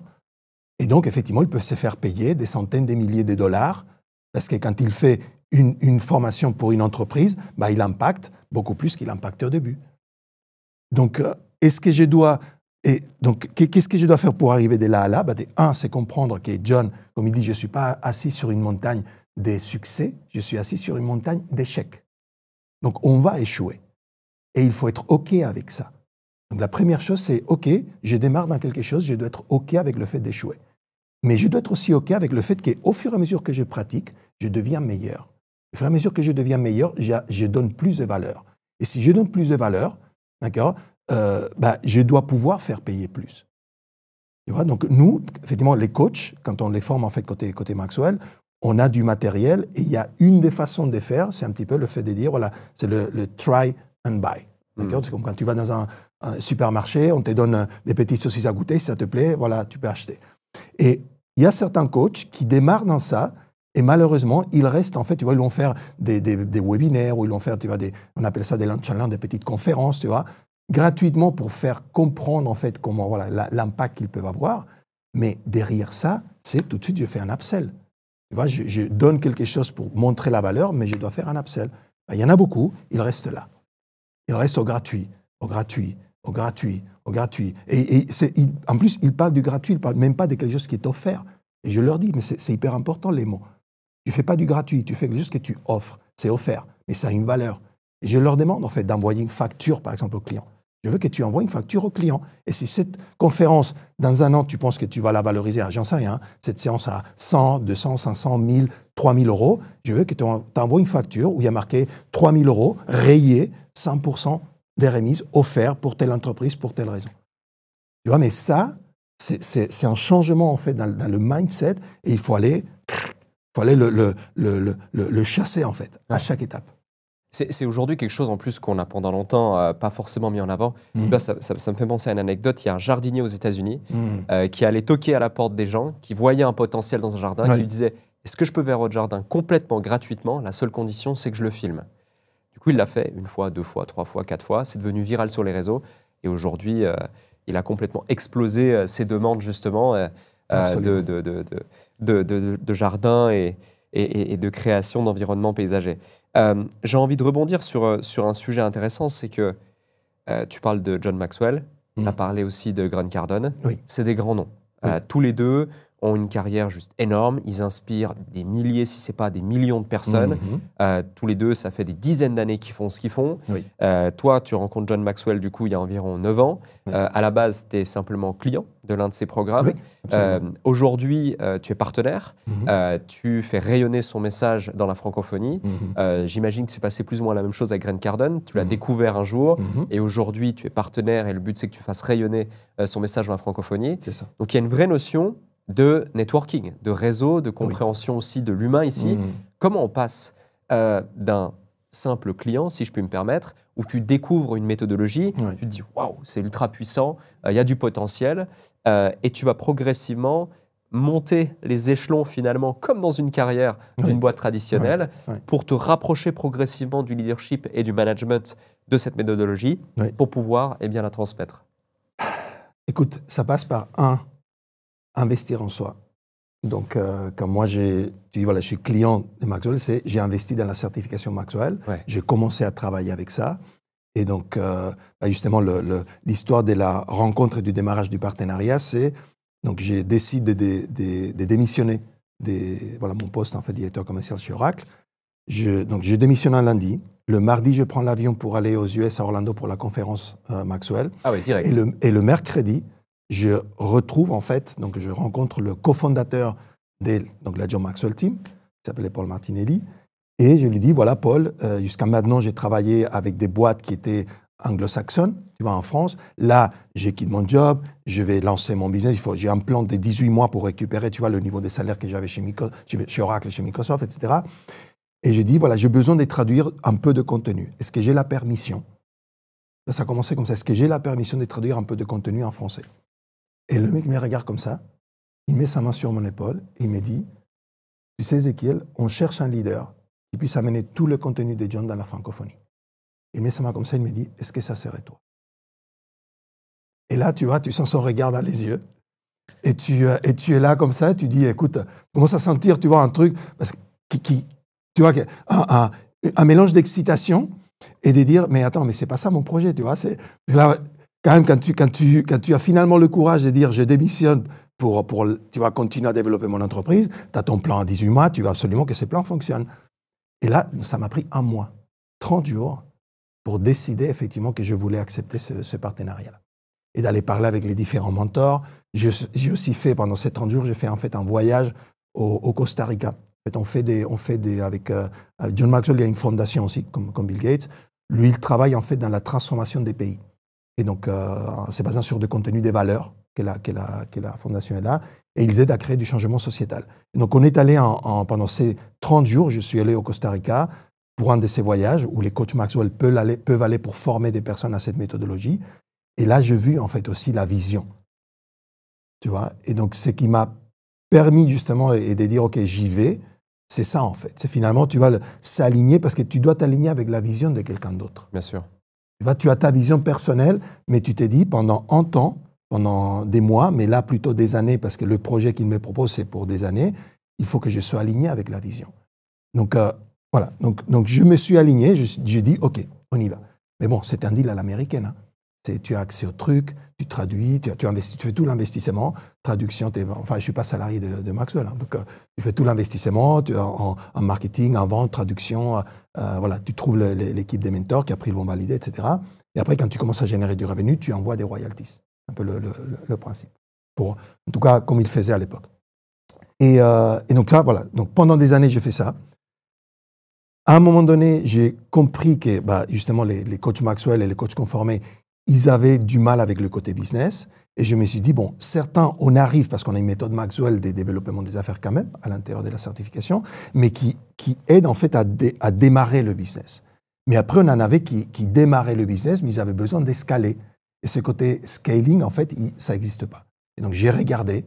Et donc, voilà, j'ai découvert Grant Cardone à l'époque, donc c'est il y a quelques années, 2021, je pense. Je commence à le suivre. Et j'ai décidé justement d'investir dans la certification des Tenix Business Coach, des business coach en fait avec la méthodologie Cardone. Et cet investissement, ça c'est 25 000 $. Il faut mettre sur la table pour devenir coach certifié business coach, d'accord? Donc, mais c'est ça en fait qui m'a ouvert la porte. Parce que là, quand je fais ça et que j'arrive au premier événement, que je me présente, tu vois, que je dis ce que je fais en fait, mon business, ce que je fais avec John et tout ça, il y a le CEO des Jarrod, en fait, Jarrod Glenn, qui vient me voir et me dit ce truc-là que tu fais avec John. Et donc, on va en parler. Et du coup, on en parle, tu vois, et on arrive effectivement à l'accord, une conclusion. Ils veulent que je fasse la même chose pour Grant Cardone dans la francophonie. Mais donc, ça se passe par l'étape, en fait, d'investir, en fait, et de quelque part, t'acheter, en fait, une place, même si ça n'a pas été... Le but initial, c'était pas ça. Hein, j'ai pas pris la certification Maxwell ou Cardone pour me rapprocher d'eux. Mais je me rends compte, avec le recul, et c'est le fait d'avoir investi en moi et d'avoir montré, tu vois, que j'étais engagé, tu vois, et pas juste intéressé. Ça, j'aime bien cette histoire. Pas, tu connais le petit déjeuner américain. Ouais. Tu as des œufs et tu as du bacon. D'accord? Donc, dans un petit déjeuner américain, les œufs, d'accord, il dit que la poule, elle est intéressée. Par contre, le bacon dit que le porc, il est engagé. You're committed. Ouais. Parce que, voilà. Et donc, c'est vraiment la même chose. Donc, tu peux être intéressé, et il y a beaucoup de gens qui sont allés voir John pour lui dire on va faire ça, tu vois, dans la francophonie, on va faire ça, machin, et dans d'autres langues. La même chose pour Grant. Grant, il laisse tomber parfois des opportunités, 1 milliard de dollars, parce qu'il n'y a pas un alignement avec les valeurs, la personne ne s'est pas vraiment investie d'abord. Tu vois, donc c'est investir en toi avec, tu vois, c'est dans cet environnement-là, quelque part, acheter ta place à la table, une première place, tu vois, ça garantit rien, mais ça montre en fait que tu es vraiment engagé, en fait, que tu veux faire un parcours avec cette personne. Tu vois, et à partir de là, les choses arrivent, mais c'est intéressant. Et justement, avec du recul, est-ce que tu penses qu'il y a quelque chose en particulier qui fait que tu as été choisi, entre guillemets, 2 fois consécutives, qui plus est. C'est assez intéressant. Moi, je ne m'attendais pas du tout à cette histoire. Tu vois, je me suis dit, ça faisait des années qu'il était là, il a fait tous les séminaires, et puis au bout d'un moment, il y a eu une proposition où il l'a demandé lui-même, etc. Donc là, c'est assez fou. Tu prends la décision lundi, le mardi, tu quittes ton job et tu vas dans ce séminaire. Le mercredi, tu as cette opportunité. 1 mois plus tard, tu l'as saisi. Et puis donc, ça fait maintenant plusieurs années que tu fais ça pour John Maxwell. Et pareil, finalement, avec Grant, tu vas à ce séminaire Business Coach, 10X Business Coach. Et tu as Grant, justement, qui te propose ça. Est-ce qu'il y a un truc? Est-ce que c'est un charisme particulier, un leadership incarné, une posture, une méthodologie de networking qui fait que tu as osé? J'ai vécu sensiblement la même chose à l'époque où je voulais absolument rencontrer quelqu'un, mais il était toujours hyper sollicité, il y avait plein de gens autour, c'était quelqu'un de très suivi pour l'époque. Et en fait, j'y suis allé tout naturellement, sans vouloir ma photo absolument, mais juste en disant les bonnes choses, en passant par la bonne personne, etc. Et j'étais invité dans son bureau quelques jours plus tard. Finalement, on s'est associé la semaine d'après et ça a propulsé beaucoup de choses lorsque je me suis lancé. Super. A posteriori, je n'ai pas identifié autre chose que juste le fait d'avoir osé, personnellement, parce qu'à cette époque, je n'étais pas du tout la personne que je suis aujourd'hui. Toi, peut-être que tu as analysé la chose. Qu'est-ce que tu partagerais qui pourrait aider des entrepreneurs qui nous écoutent et qui n'osent pas saisir des opportunités lorsqu'ils font du networking, lorsqu'ils rencontrent quelqu'un ou lorsque juste ils croisent un client ou quelqu'un qui pourrait leur permettre d'avancer? Écoute, je pense qu'un facteur, c'est effectivement il faut oser. Parce que de toute façon, on est sur une planète où il y a 8 milliards d'humains. Et donc, on est tous des êtres humains. Tu vois, où qu'on soit, quelle qu'elle soit la position, justement, ou le glamour, tu vois, ce qu'on a accompli, on est des êtres humains. Tu vois, et c'est ce qui fait justement que quand on était, pareil, on a parlé du dernier GrowthCon, en fait, Grant, il a invité sur scène des personnes, c'était des milliardaires. Et après, il y en a qui sont venus après s'asseoir, tu vois, dans les gradins avec les autres personnes qui étaient là. On a papoté, on a échangé, tu vois, sur les différents projets, etc. Donc, on est tous des êtres humains, où qu'on en soit. Donc, si on arrive à prendre conscience de ça, on va oser beaucoup plus facilement. Tu vois. Après, effectivement, c'est oser avec, je dirais, la bonne intention, le bon alignement. C'est pas effectivement aller chercher la photo, parce qu'il y en a beaucoup, effectivement, ce qu'ils veulent, c'est la photo pour machin, super. Mais quand tu viens en voulant juste la photo, ce que tu obtiens, c'est juste la photo. Tu vois, si tu n'es pas vraiment intéressé à la personne, à sa vision, à sa mission de vie, tu vois, comment tu peux lui ajouter de la valeur? Donc ça, c'est un aspect, c'est côté osé. Après, il y a justement l'autre aspect, quand j'ai dit il faut être engagé. Tu vois, et là, je t'ai dit oui, le lundi, le mardi, le mercredi. La réalité, c'est que si j'ai pu aller parler avec Paul Martinelli, qui était le cofondateur de la John Maxwell Team, de façon aussi ouverte aussi, c'est parce que j'avais déjà été à plusieurs de ces séminaires. Voilà, donc ce n'était pas la première fois. Lui, il était venu en Europe, il a fait un séminaire en Belgique, j'étais venu. Et une chose qu'il apprécie aussi, c'est quand on va au séminaire, mais aussi qu'on amène d'autres personnes. Tu vois, c'est ça, tous les personnes qui sont justement dans la croissance, dans le développement personnel. Tu vois, ce qui l'intéresse, c'est pas que tu sois venu, que tu aies dépensé X milliers d'euros pour venir en fait au séminaire. C'est que tu aies fait le geste, tu vas de toi grandir, investir dans ta croissance, mais aussi investir dans la croissance de quelqu'un d'autre, amener quelqu'un d'autre avec toi. Tu vois, ça c'est super important. Nous, quand on fait des événements, pareil, parfois on dit voilà, si tu viens, tu as effectivement une deuxième place à moitié prix ou tu as une place offerte pour machin, parce qu'on veut toujours tu vois, que cet impact en fait fasse quelque part, il y ait une multiplication, que ça fasse boule de neige, tu vois. Et donc ça, c'était l'autre aspect, effectivement, c'est le fait d'être présent, tu vois, de façon consistante, investir en soi, sans chercher en fait finalement le reste. Tu vois, le reste, c'est venu quelque part, comme je pense que l'univers, en fait, entend beaucoup de réciprocité. Tu vois, donc tu ne peux pas faire une action sans qu'il y ait une réaction. Et donc, si tu fais cette action, tu vas d'agrandir, d'investir en toi, d'aller vers un projet, vers une vision, vers une mission, forcément, ça revient, en fait. Donc après, oui, il faut être prêt à l'accepter, il faut être prêt, effectivement, à s'élever, monter sur scène, à parler avec un tel, faire ceci, faire cela. Mais après, c'est un peu ce qu'on a dit, hein, c'est le parcours. On n'a pas besoin d'avoir fait ça, je dirais, dans ces domaines-là tout le temps. Moi, quand j'ai commencé avec les conférences et tout, moi, ça faisait des années que je faisais déjà des présentations, des conférences devant des centaines de personnes, mais c'était des événements techniques. Tu vois, j'étais à Dubaï, j'étais dans différents pays en Europe aussi, pour faire des conférences, mais dans un environnement technique. Mais du coup, je me rends compte que ça m'a aidé après. Tu vois. Et donc, si on est capable de dire « j'ai assez », tu vois, pour le moment où je suis assez, en fait. Je suis bien là. Je sais que je peux grandir, mais là, j'ai une opportunité de parler.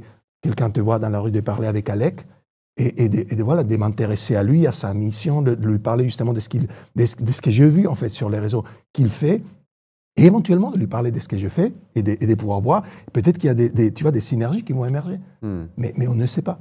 Et tu vois, c'est toujours comment je peux ajouter de la valeur. Parce qu'on a fait avant de démarrer, hein, comment je peux ajouter de la valeur à ton audience. Comment on peut, c'est ça en fait. C'est finalement, quand on fait les choses, on va ajouter de la valeur. Si on ajoute de la valeur, il y a un échange, l'univers, il fonctionne comme ça.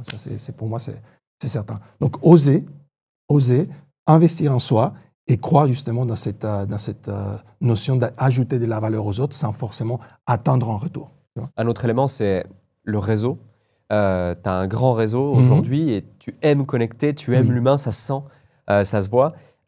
C'est quoi qu'est-ce que les gens n'ont pas compris sur la puissance du réseau et pourquoi il y a des gens qui peut-être veulent développer leur réseau, pourtant n'y arrivent pas? Écoute, je pense que toute personne qui veut développer son réseau arrive. J'ai jamais vu personne qui veut vraiment développer son réseau et qui n'y arrive pas. Autre chose, c'est qu'il dit ce qu'il veut, mais qu'après, il y a des croyances, tu vois, où il est plus confortable de ne pas sortir de chez lui. Parce qu'on peut trouver effectivement, Grant, il dit toujours ça, il dit, soit on a des raisons, soit on a des excuses. Tu vois? Et donc, si on a des vraies raisons de faire les choses, on va les faire et on va avoir des résultats. Sinon, si on a des excuses, au lieu d'avoir des vraies raisons, on ne fera pas les choses et on n'aura pas des résultats. Donc, c'est soit les excuses, soit les résultats. Donc, si tu, effectivement... Enfin, surtout aujourd'hui, je veux dire, tu as tellement d'environnements où tu peux venir réseauter avec d'autres, qui sont en virtuel ou en présentiel. C'est l'air pour ça. Tu as des communautés virtuelles partout qui après se retrouvent en présentiel. Enfin, je veux dire, il y a des business entiers qui sont basés sur ça. Tu vois, moi, je vois même côté Maxwell le pouvoir de la communauté Maxwell. Il y a des personnes qui viennent se former. Il y en a certains, ils ne veulent même pas devenir coach. Ils veulent juste être dans cette communauté, pouvoir après former les autres sur des parcours des valeurs, vivre ça ensemble. Tu vois, je pense qu'on vit à l'heure actuelle dans l'ère où c'est naturel et le plus facile de réseauter. Donc, si quelqu'un a vraiment du mal à réseauter, c'est quoi? C'est qu'il est complètement isolé dans une cabane, dans une forêt en Suisse et il n'a pas de connexion Internet. Enfin, et ça veut dire qu'il le veut. Tu vois? Après, tu dis non, mais je veux effectivement me connecter à certaines personnes de certains calibres parce qu'ils ont fait telle chose, super. À nouveau, va dans ces environnements-là. Tu vois, nous, la région, en fait, il y a fin d'année dernière, un réseau d'affaires, le Chinese Business Club. On a payé un ticket d'entrée pour être là. Il y a des déjeuners, en fait, qui se passent à l'Intercontinental une fois par mois. Il y a des cocktails, etc. Et il y a des personnes, effectivement, que c'est les personnes avec qui je veux connecter par rapport au business que je veux développer. Et donc, je crée, en fait, ces opportunités-là. Tu vois, et après, il y a des choses qui vont coûter effectivement des milliers ou des dizaines de milliers d'euros, et d'autres choses, ça va te coûter de prendre un après-midi et de prendre le métro pour aller à l'autre bout de Paris. Et si tu n'es pas prêt, en fait, à investir de ton temps, de ton effort, ah non, parce que c'est trop loin. Moi, j'ai des gens, quand on a fait venir John Maxwell en 2022 à Paris, il y a des gens qui habitaient en région parisienne et qui ne sont pas venus dans la salle. Il y a des gens qui étaient dans le sud de la France et qui ne sont pas venus dans la salle. Ils disent non, mais vous allez faire quand la conférence Maxwell avec John dans le sud de la France? Je dis non, mais tu ne veux pas qu'on la fasse en fait dans la rue à côté de chez toi? Mais tu vois, c'est des choses... Et tu dis, attends, John Maxwell qui est venu, quand on fait les conférences Maxwell aux US, c'est 3, 4, 5 000 personnes. Ouais. Tu viens ici, c'est quelques centaines de personnes. Tu penses, ça va donner quoi, en fait, comme contact proche avec la personne? Il a signé des livres, il a pris toutes les photos que les gens voulaient, ils ont raconté des histoires. Il est même venu dans l'hôtel où on était, il a descendu à un moment donné, il a dit, écoute Ézéchiel, je veux descendre et dîner avec les personnes qui sont là. Il est descendu, il s'est assis à table avec nous et on était une quinzaine, une vingtaine de personnes dans une longue table, on a mangé ensemble, il a posé des questions à tout le monde, il a parlé avec tout le monde a pu parler de sa famille, de qu'est-ce qui les avait amenés à travailler dans la John Maxwell Team, tout ça. Est-ce que tu penses que tu peux faire ça aux US? Mais pas du tout. Mais il fallait que tu te rendes disponible, effectivement, en 14, en 15 et en 16 juillet, tu vois, en France, ces week-ends-là, je ne sais pas si c'était un week-end ou autre, et que tu fasses le déplacement pour pouvoir passer quelques heures à côté de John Maxwell. Et qu'est-ce qui fait, selon toi, qu'aux États-Unis, c'est des milliers de personnes à chaque fois qu'il fait une conférence, et en France, il y a quelques centaines de personnes qui se déplacent, et encore difficilement. On sait que le personal branding, c'est extrêmement puissant. Pour autant, effectivement, quand il y a la barrière de la langue, c'est assez complexe. Quand tu l'as vécu, peut-être une première fois avec John Maxwell, tu t'es sûrement déjà posé la question, vu que tu as aussi cet enjeu de faire la même chose avec Grant Cardone.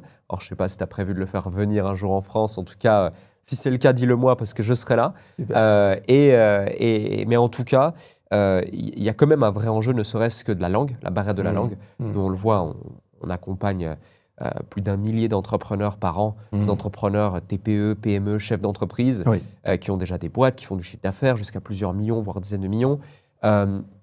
Et des fois, il y a juste 1 ou 2 boutons en anglais, panique à bord. Panique à bord. Donc, c'est vrai que la barrière de la langue, pour certains, pas tous, hein, mais pour certains, peut être un vrai frein. Est-ce que c'est la seule chose qui justifie ce manque, on va dire, d'intérêt, si j'ose dire, ou est-ce qu'il y a autre chose? Non, je pense qu'il y a autre chose. Déjà, je pense qu'il faut qu'on apprenne à faire ça, qu'on apprenne à attirer effectivement ce nombre de personnes. Après, je pense qu'il y a effectivement une mentalité un petit peu différente, mais il y a des personnes, en fait, il y a des personnes qui font en francophonie, qui font effectivement genre des plus grandes messes, en fait, avec plus de 1000 personnes, ils font un peu le show un peu à l'américaine. Donc, je ne pense pas qu'on soit nécessairement contre ça en France, mais c'est vrai que la mentalité, effectivement, ce n'est pas nécessairement la même à chaque fois. Est-ce que c'est la barrière de la langue? Bon, je ne suis pas certain. Je veux dire, nos événements, par exemple, à chaque fois, on fait de la traduction, tu vois, simultanée. Il y a des casques, en fait, donc les gens peuvent suivre. C'est un peu comme pour les événements de Tony Robbins et tout ça, en fait. Donc, tu vois, je pense que c'est moins ce côté-là. Après, je suis peut-être pas, je dirais, je suis peut-être pas objectif, parce qu'effectivement, je suis trilingue français, anglais, espagnol, donc c'est vrai que ça aide. Et ça a été d'ailleurs l'un des facteurs aussi qui a permis, en fait, d'établir ces relations-là. Je n'ai pas de problème pour parler justement anglais ou autre. Mais je pense que c'est à nouveau, les circonstances sont une barrière pour celui qui veut que ce soit une barrière. Parce que tu lui dis, je veux dire, 2 boutons en anglais, panique à bord, t'es sérieux? Vraiment, c'est les 2 boutons ou c'est ce qu'il y a derrière les 2 boutons qui te fait peur?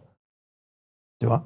C'est pareil quand on parle en fait avec parce qu'on a eu des choses similaires, et on a tout testé. On a eu des vidéos de John sous-titrées, mais avec la voix de John. On a eu des vidéos de John sous-titrées avec une voix en français qui parle au-dessus de la voix de John, à la mode National Geographic. Donc on entend John de fond, mais on met la voix dessus. Et on a eu des vidéos doublées. Il n'y a jamais personne qui est d'accord sur quelle est la meilleure façon de faire. Tu vois, il y a toujours quelqu'un qui va dire non, parce que machin. Donc, écoute, je pense que quand on veut quelque chose, et c'est pareil en fait avec les difficultés, parce que même si c'est en français, tu peux avoir des gens de l'université en ligne. Je ne trouve pas en fait tel document. C'est intéressant parce que, dès normal, tu vas sur Google, tu écris des trucs et tu cherches des trucs sur Internet. Oui, tu vois, tu as la même petite boîte là dans l'université en ligne, Maxwell. Qu'est-ce qui fait que tu ne vas pas chercher les documents là? Ces documents que je t'ai demandé de trouver pour faire cet exercice que je sais qui va te faire sortir de ta zone de confort. c'est pas que je ne trouve pas le document, c'est que je sais que si je le trouve, j'ai besoin de faire des choses en fait qui ne me plaisent pas forcément. Et à un moment donné, c'est de dire, OK, est-ce que je suis plus confortable de rester dans ma situation? Absolument. Mais même si elle n'est pas une bonne situation, mais je sais que si je vais aller à l'étape suivante, tu vois, passer le prochain plancher avec le prochain plafond en verre, bah, il y a des choses que je dois faire et bah, c'est rendre vulnérable, c'est l'une d'entre elles en fait. Je vais devoir montrer à mes équipes, à ma famille, d'accord, que je ne suis pas aussi bon entrepreneur ou aussi bon leader ou aussi bon technicien que je l'étais. Tu vois? Et ça fout les jetons. Ça fait peur. Ça demande du courage. Voilà, ça demande du courage, absolument. Ouais. Et il faut oser justement, il faut oser y aller. Et pour ça, il faut savoir pourquoi on fait les choses. Donc c'est une quête de sens. Oui. J'imagine que c'est un grand sujet, que tu as beaucoup travaillé, la quête de sens aussi. Ouais. Qu'est-ce que tu dirais à quelqu'un, un entrepreneur qui peut-être se sent perdu, se pose la question si il est à la bonne place? Tu disais tout à l'heure, on est aligné. Mais en fait, on sait surtout quand on sait qu'on n'est pas aligné. Oui. Et qu'est-ce que tu dirais à quelqu'un qui sent qu'il y a une tension interne, il perd du sens, il est de moins en moins motivé? Ouais. Écoute, je pense que, comme je te disais, en fait, c'est... on a besoin de trouver, en fait, déjà prendre conscience de ça. C'est très bien. Si on sent qu'on a ces manques de motivation, cette perte d'essence, déjà comprendre, en fait, c'est pas l'état naturel et que ça n'a pas besoin d'être comme ça. Donc, ça peut changer. Donc, ça, c'est la première, on va dire, la bonne nouvelle. D'accord? Donc, maintenant, c'est un peu les 5 niveaux de conscience du consommateur, de l'acheteur. D'accord? Donc, j'ai un problème. Là, je suis conscient qu'effectivement, que j'ai un problème. C'est qu'effectivement, j'ai cette boule au ventre, ces manques de motivation, etc. Je mets un nom dessus, j'ai mis une étiquette, c'est qu'effectivement, j'ai un manque d'essence. Tu vois, c'est ça que je suis en train d'expérimenter. Donc, c'est quoi l'étape suivante? Il y a différents types de solutions, mais ça passe effectivement par quelque chose où je ne fais pas le travail tout seul. J'ai besoin effectivement de me faire accompagner. Tu vois, ça peut être par un coach, ça peut être par quelqu'un qui, quelque part, il va pouvoir m'aider à trouver des solutions à l'interne. C'est pas une formation qui va changer ça. C'est vraiment quelqu'un qui va m'aider à regarder à l'intérieur, à nouveau m'aider à comprendre en fait qu'est-ce que je cherche en fait finalement à faire aujourd'hui. On parlait tout à l'heure, on disait voilà, tout entrepreneur qui démarre avec une idée business, c'est super, mais à un moment donné, il y a ce besoin d'impact qui devient de plus en plus fort en fait. Parfois c'est la crise de la quarantaine ou de la cinquantaine ou autre. Mais donc il y a ce côté de dire ok, pourquoi je fais ça, pourquoi je m'élève, hein, et je le vois en fait. C'est d'ailleurs pour ça que j'ai créé en fait une retraite qui s'appelle l'homme leader. Je fais ça une fois par an, tu vois, et je prends en fait, c'est des petits groupes, c'est 6 personnes, tu vois, et on travaille en fait pendant 3 jours, on travaille un environnement où on est safe, tu vois, où on va pouvoir laisser tomber les masques et on va se reconnecter avec soi. Moi, je suis là en tant que facilitateur uniquement. Je les aide en fait au travers d'un processus. Ils sont, comme on disait tout à l'heure, dans cet environnement qui leur permet d'être en fait eux-mêmes. Tu vois, il y a plus de performances à démontrer, que ce soit au niveau de l'entreprise, au niveau de la famille, par rapport à mon époux, mon épouse, par rapport à mes enfants, par rapport en fait à mes équipes, tu vois, même au niveau sportif, tu vois. Parce que pareil, on va dans la salle de sport et bon, il y en a, tu dis waouh, tu vois, et on est tout le temps en train de dire bon, on a des choses qu'on fait pour soi-même, mais il y en a beaucoup que c'est parce que il faut que je fasse, parce que machin. Et donc arriver à avoir pareil cet environnement où je peux, tu vois, enlever le masque, travailler sur moi, réaligner les choses, tu vois, je reconsolide et là je remets, tu vois, et là je ressors en fait, je suis beaucoup plus puissant en fait. C'est cette puissance qui repose sur la sérénité en fait. Tu vois, c'est arriver, pour moi c'est ces mots-là en fait qui est important, c'est arriver à retrouver en fait cette sérénité qui permet de dire je sais où je vais en fait, voilà, la boussole, elle est là, je vais dans cette direction.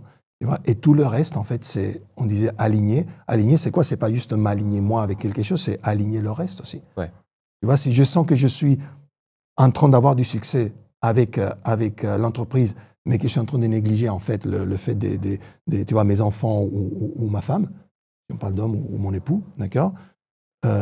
Ou alors que effectivement, je suis en train d'avoir du succès, mais que je suis en train de négliger ma santé, par exemple, hein, Johnny nous dit, écoute, la santé, c'est la chose la plus importante. Parce qu'il dit, tu vas avoir plein de problèmes. Le jour où tu as un problème de santé, tu n'as plus d'autres problèmes. tu vois.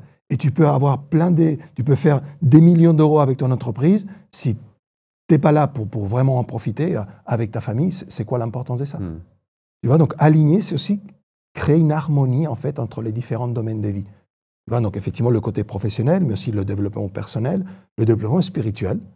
Donc, ce n'est pas une question de telle religion ou telle religion, mais c'est prendre conscience aussi du sens. Tu vois, le côté spirituel, c'est le sens de sa vie, en fait. Et ça, c'est très important aussi. Donc, quand on aligne, donc on crée une harmonie, on retrouve, on vient se re-questionner sur qu'est-ce qui est important pour soi, parce que pour chaque être humain, c'est différent. D'accord? Et on parlait tout à l'heure de dire, je dois laisser derrière ce qui m'a été donné, parce qu'effectivement, mes parents, mes profs, mes expériences précédentes, d'accord, peut-être si j'étais en couple avant, et que tu vois, tout ça, ça m'a donné des choses, j'ai hérité des choses, et j'ai une façon de voir le monde qui passe par ce prisme-là. Et à un moment donné, j'ai besoin de pouvoir enlever ce prisme pendant un temps et pouvoir revenir à, tu vois, me recentrer. Hier, j'étais dans la salle de sport, il y a 2 jours, et j'étais en train de faire des exercices d'étirement. Et je me suis retrouvé, pareil, à un moment donné, je me sentais comme si c'était un recueillement, en fait, sur moi. Et tout d'un coup, c'était comme s'il y avait une bulle, quoi. Et c'est des moments comme ça où tu arrives à vraiment dire, OK, là, tu vois, c'est moi, ça. Ouais. Ça, c'est moi. Et donc, avoir quelqu'un qui t'amène, tu vois, cette expérience pendant, voilà, quelques jours ou après, voilà, il y a des accompagnements, tu vois, sur plus longtemps, et dans un environnement où tu te sens que tu peux, effectivement, être toi-même, ça te permet justement de te raligner à l'intérieur, ensuite de créer l'harmonie avec les autres domaines de vie. Et là, tu crées en fait cette sérénité pour pouvoir continuer à avancer et multiplier en fait l'impact de ce que tu as fait jusqu'à aujourd'hui. Justement, pour faire tout ça, souvent, il faut être accompagné. Oui. Il faut avoir un coach. Oui. Moi, je suis convaincu qu'il faut avoir un coach. Oui. Au sein d'entrepreneurs.com, on a différents coachs, des consultants, Super. des experts qui accompagnent au quotidien tous nos clients.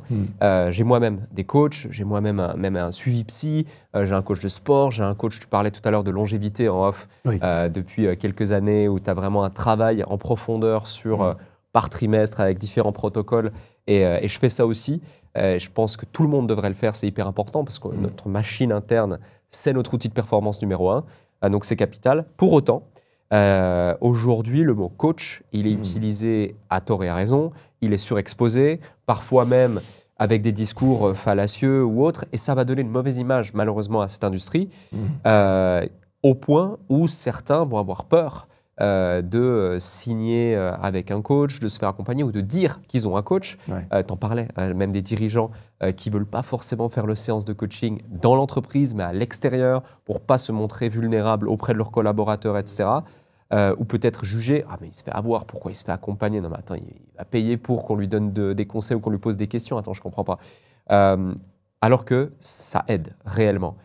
Ma question est la suivante, comment faire la différence entre un bon coach et quelqu'un qui pourrait être moins légitime à t'accompagner, mais plus profondément, comment bien choisir la personne qui va nous accompagner, quel que soit le processus dans lequel on est aujourd'hui, parce que on peut effectivement être accompagné pendant 2 ans, 3 ans, 5 ans, 10 ans par la même personne, mais il y a parfois aussi des moments où le changement c'est bon, et ça permet justement d'aller rechercher de nouvelles choses et d'évoluer. Qu'est-ce que tu partagerais à quelqu'un, toi qui t'es fait coacher depuis maintenant 10 ans, qui a coaché des milliers de personnes et qui coach des gens, qui coach aussi d'autres personnes derrière? Oui. Écoute, c'est une très bonne question et c'est vrai qu'on souffre effectivement de cette maladie, on va dire, voilà. Il y a eu des abus, effectivement, et je pense qu'il continue à y avoir des abus.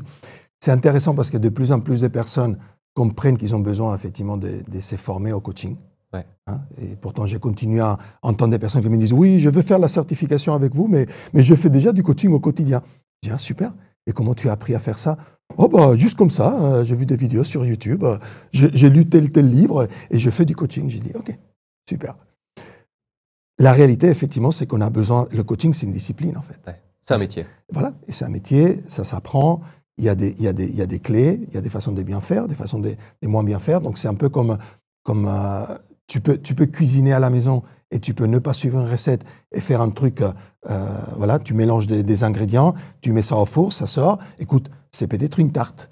Mais c'est pas la tarte, tu vois la photo, pas du tout la même chose. Et le goût, c'est pas le même non plus. Le résultat, c'est pas le même.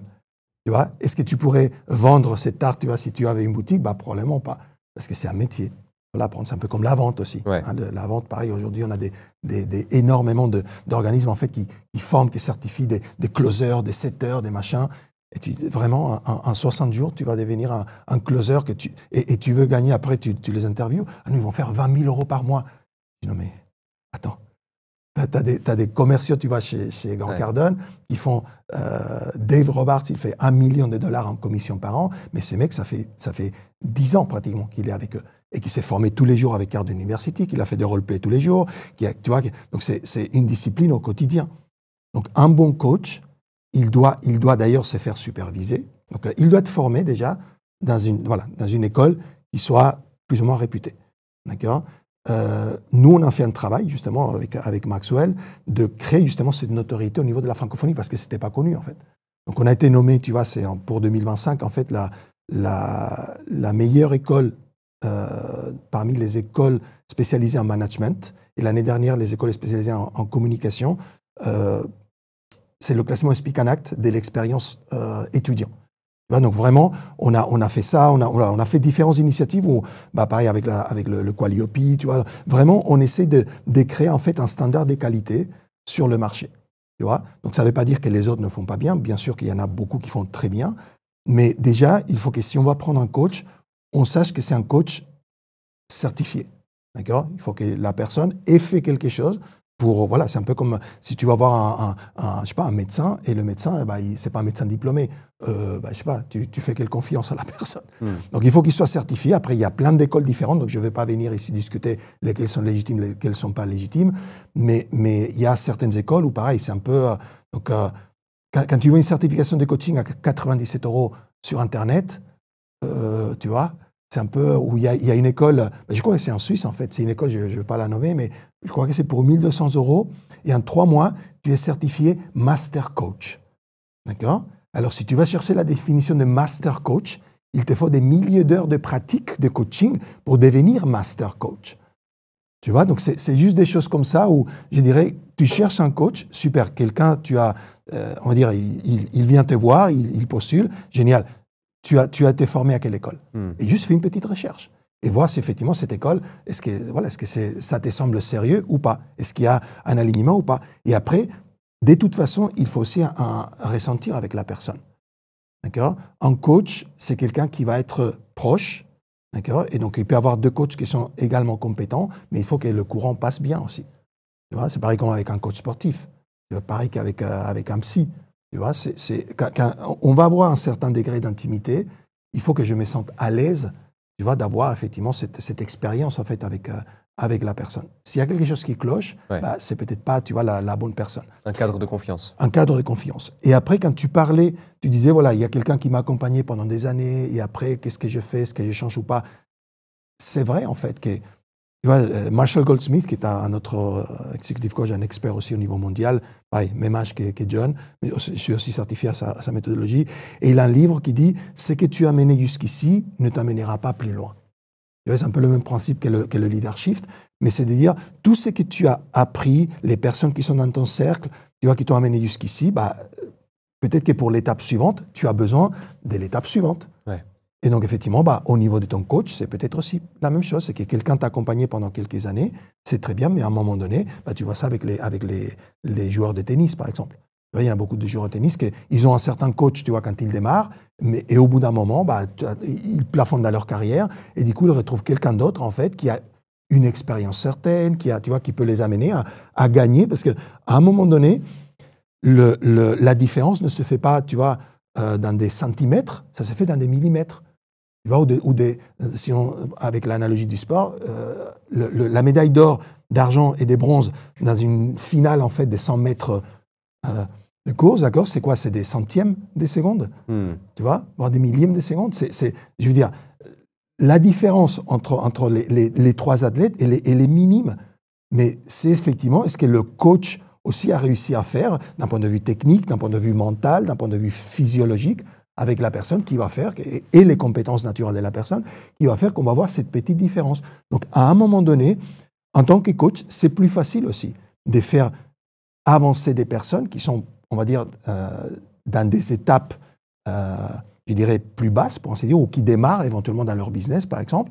Et ça va être plus facile de les faire avancer vite, mais à un moment donné, quand on retrouve effectivement, quand on est déjà peut-être un entrepreneur à succès avec une société qui fait plusieurs dizaines de millions d'euros, là, le type de coaching qu'on a besoin, c'est un autre type de coaching. Sûr. Tu vois? Et donc ça, c'est aussi important de dire, voilà, que j'ai fait évoluer les choses, j'ai fait évoluer l'accompagnement en fonction de ce que j'ai besoin, de la même façon que j'ai fait évoluer aussi mes équipes. Ce n'est pas les mêmes personnes qui sont là aujourd'hui, qui étaient là il y a 5 ans, qui seront là dans 10 ans, à moins qu'ils décident qu'ils veulent grandir avec moi. Complètement, complètement. Et justement, tu évoquais le fait que tu t'es formé à plusieurs méthodologies. Oui. Comment tu fais pour trouver le juste équilibre entre les méthodologies que du coup tu renseignes, Oui. Maxwell, Oui. Grant bientôt, etc., ta propre personnalité, Oui. plus tout ce que tu as pu apprendre et accumuler depuis toutes ces années, Mhm. et également le côté unique de chaque client, de chaque personne que tu vas accompagner. Oui. Parce que ça ne doit pas forcément être simple de réussir à t'approprier une méthodologie sans pour autant trop la transformer, mais quand même apporter ta touche, apporter ce qui fait que tu es bon dans ce que tu fais et l'adapter ensuite à n'importe quel individu qui voudrait se former et appliquer. Oui. Alors, je pense que la méthodologie, en fait, elle est là comme un outil et comme un appui. Et plus on mûrit, en fait, en tant que coach, en tant que facilitateur, plus on va être capable, en fait, de prendre ce dont on a besoin dans la boîte à outils et l'utiliser selon les besoins, en fait, du client. Parce qu'in fine, notre objectif, c'est d'aider, en fait, cette personne à faire mieux ce qu'elle veut mieux faire, à atteindre son objectif, en fait. Et donc, quand on dit oui, je suis coach certifié Maxwell, ou coach certifié Cardone, ou coach certifié Marshall Goldsmith, ou coach certifié ceci, PNL, par exemple. Pareil, je fais de la PNL aussi. D'accord ? Et donc, tout ça, ce n'est que des outils, en fait. Donc, est-ce que je vais faire que de la PNL, ou que du disque, ou que, tu vois, du leadership? Non, je vais prendre la personne, je veux voir ce dont elle a besoin, et on va venir piocher dans la boîte à outils. D'accord ? Mais c'est vrai que quand on démarre, ce n'est pas la même chose que quand on a effectivement cette expérience déjà. Et que moi, ça c'était une autre chose effectivement disons que l'expérience en entreprise m'a aidé. C'est pendant ces 20 ans, effectivement, j'avais déjà un moi. Tu vois, c'est le fait d'écouter les personnes, le fait d'essayer de les aider à trouver des solutions. Tu vois, c'était pas... D'ailleurs, il y a beaucoup de personnes dans mon environnement professionnel qui m'ont dit, on s'est demandé quand est-ce que tu allais faire le pas. J'ai annoncé que j'étais coach certifié. Et qu'après, tu vois, c'est parce qu'ils ont dit, mais ça s'est voyé. Ouais. Tu vois. C'est une évidence. C'est une évidence pour eux. Voilà. Donc, toutes ces méthodologies, ce n'est que des outils. Et donc, au début, quand tu démarres, et surtout si tu as une seule méthodologie, tu vas essayer effectivement d'appliquer ta méthodologie partout. C'est pour ça que peut-être tu ne vas pas pouvoir traiter toutes les problématiques. Il faut vraiment que tu te décides. Tu vas trouver un avatar, tu vas un type de client cible, et tu vas aller là-dedans. Et tu vas commencer à faire tes dents. Parce que c'est comme apprendre à marcher. Au début, ça va être un petit peu... et après, je vais apprendre à marcher, mais je ne marche pas aujourd'hui avec le même style que je marchais quand j'avais 3 ans. D'accord ? Ou une femme qui utilise des talons, elle ne pouvait pas marcher avec des talons quand elle a commencé à marcher, quand elle est toute petite. Donc, je vais acquérir en fait de l'expérience, de la dextérité, peut-être d'autres outils, et du coup, je vais pouvoir commencer à mélanger. Mais j'imagine que c'est comme quand on démarre en fait en cuisine, par exemple, et qu'on aide le chef à faire des choses, on aide avec des tâches particulières. Et cette tâche-là, je deviens expert, et après, je vais pouvoir faire autre tâche, et après, je vais pouvoir mélanger. Et après... Donc, c'est l'expérience qui va me permettre justement de venir piocher dans les outils, faire des choses concrètes, et finalement, une recette qui est de plus en plus complexe, avec de plus en plus de valeur pour le client. Et un autre point, c'est que quand tu vas commencer à accompagner un élève, un client, peu importe, où tu vois qu'il a du potentiel, mais lui, il ne le voit pas. Comment tu fais? Alors, ça, c'est le job du leader. Ça, John, il nous dit, il faut qu'on voit un 10 sur le front de toutes les personnes pour démarrer. Tu vois, il faut que tu vois un 10. Après, Jim Rohn, il dit qu'il y a 3 facteurs qui font qu'une personne va performer dans son rôle. D'accord ? 1, c'est sa capacité. 2, c'est sa compétence. Et 3, c'est le désir. D'accord ? Donc, capacité, ça, tu peux aider à développer, je dirais, sur le long terme. Tu vois, on parlait tout à l'heure des études, tu parlais un peu qu'est-ce que ça apporte, en fait, faire des études. Moi, je sais que les personnes qui font des études supérieures, une des choses que ça leur apporte, d'accord, c'est structurer leur tête. Ouais. Tu vois, penser d'une certaine façon. Je vois des personnes qui travaillent avec moi, qui n'ont pas fait des études, et tu vois en fait certaines limites dans leur capacité. Ce n'est pas un jugement à nouveau, mais c'est juste qu'ils n'ont pas fait telle expérience, et donc ils n'ont pas tel résultat dans leur esprit. Et donc la capacité, donc ça se développe, mais ça prend plus de temps. La compétence, ça c'est beaucoup plus rapide. Voilà, on va apprendre une compétence, et ça on le fait effectivement dans le coaching, on le fait dans l'entrepreneuriat, ça c'est beaucoup plus rapide à faire. Mais après, le désir. S'il n'y a pas le désir, il n'y a aucun leader, il n'y a aucun mentor, formateur qui va pouvoir donner le désir à la personne. Tu vois? Mais si tu as les trois, d'accord, c'est une question quand tu vois le potentiel, c'est d'aider la personne. Nous, chez Maxwell, on dit il faut que tu apprennes en fait à emprunter ma confiance en toi. Tu vois? Tu dois t'habituer à ce que si tu me vois que je te fais confiance, c'est que tu peux le faire. Et je sais que tu ne sens pas que tu peux le faire, mais il faut que tu sois capable d'emprunter ma confiance en toi. Tu vois, et ça c'est la clé. Et avec ça, on arrive justement à les faire passer au-delà. Après, bien sûr, on les remet dans la pratique. On va faire des séances où effectivement, on prend. Donc dans la certification Maxwell, il y a beaucoup de matériel Maxwell prêt à l'emploi pour faire des coachings, des formations, des conférences. Et même comme ça, tu vois, ils ont tout le matériel qui est prêt. On a même des guides du facilitateur où on lui dit, voilà la question que tu dois poser à ton groupe, tu vois, devant les 10 personnes ou les 20 personnes, tu vois. Et même comme ça, ils ont du mal à le faire. On fait des séances, d'accord, avec ça, du Mastermind Boost, où on les met et ils vont préparer et ils vont faire, en fait, devant les autres, tu vois, pendant 10-15 minutes, ils vont faciliter une séance pour qu'ils se rendent compte et on va leur donner du feedback après. Tu vois, les choses déjà les choses qui sont bien passées et les choses qu'ils peuvent améliorer. Mais ils vont faire ça devant les autres, ils vont comprendre, tu vois, on parlait tout à l'heure de se rendre vulnérable. Tu dois être dans un environnement où tu n'es pas jugé, en fait. Et ça te permet aussi d'aller de l'avant et de commencer à prendre confiance en toi. À ton avis, c'est quoi le mythe le plus toxique qu'on véhicule aujourd'hui sur le développement personnel et sur le leadership?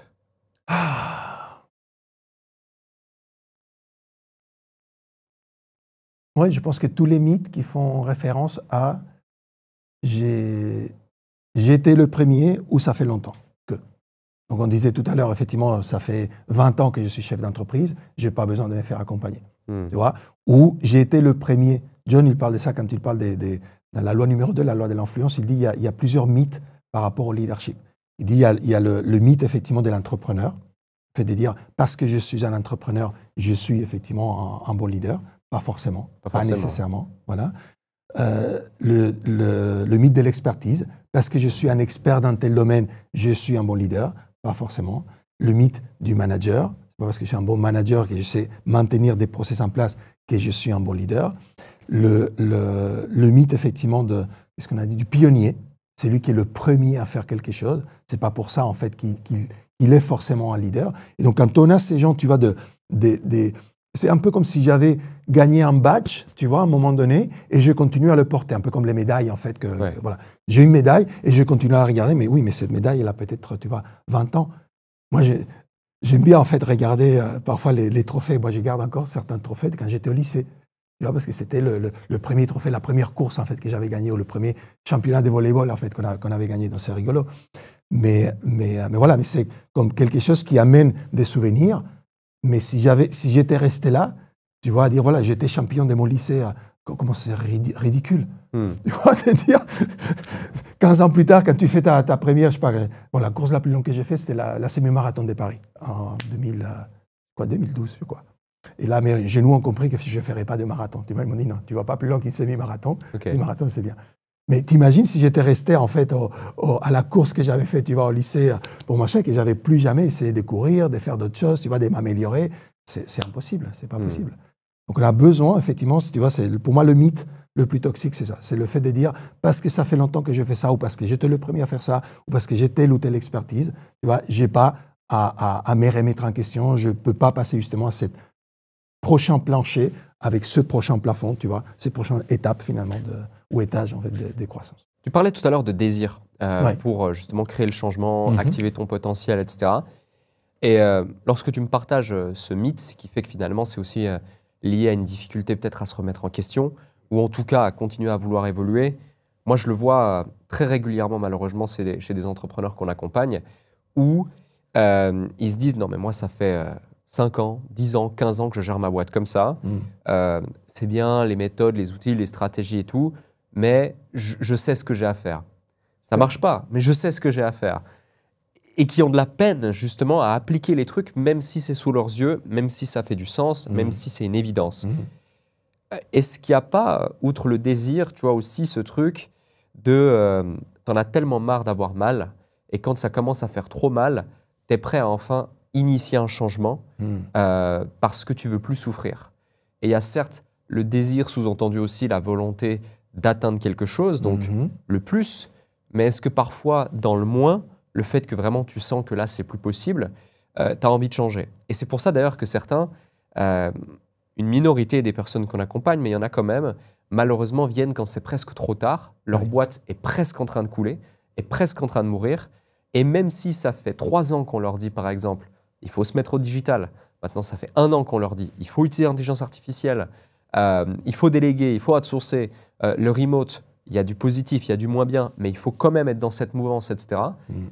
Ils attendent le dernier moment pour l'appliquer. Ils tiennent, ils ne veulent pas lâcher parce que c'est peut-être aussi un aveu d'avoir fait faux ou autre. En tout cas, ils le prennent comme ça.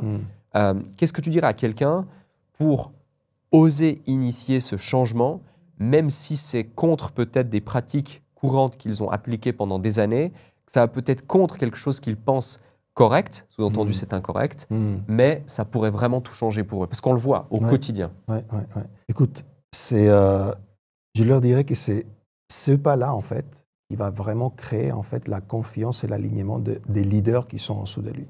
Parce qu'il faut comprendre, c'est que quand tu es effectivement responsable d'une organisation, les personnes qui sont autour de toi, c'est des leaders aussi. Et John, il dit que John Maxwell, dans la première loi du leadership, c'est la loi du plafonnement. Il dit qu'en tant que leader, si nous sommes en fait un 6 sur 10, notre organisation et notre efficacité ne peut pas aller au-delà, tu vois, d'un 5. On va rester en dessous. Mais si effectivement on s'entête à rester en 6, et malgré le fait qu'on nous montre le schéma pour devenir un 7, un 8, un 9, on ne le prend pas, qu'est-ce qui se passe? C'est que les leaders qui vont être là, eux, ils vont voir. Et ils vont se dire, bah, écoute, si toi, tu n'es pas prêt à aller, je ne suis pas au bon endroit, quoi. Donc les gens vont partir, ça va se désagréger. Donc il n'y a qu'une route à partir de là, c'est vers le bas. Quand tu es capable, en fait, d'admettre des erreurs, d'accord, tu crées un effet très puissant. Parce que justement, tu vas être vulnérable, d'accord, mais cette vulnérabilité, qu'est-ce qu'elle va faire? C'est qu'elle va avoir un effet sur les leaders qui sont dans ton équipe, où ils vont accepter de s'aligner avec les décisions qu'elles seront prises, même si ce n'est pas les décisions qu'ils auront prises.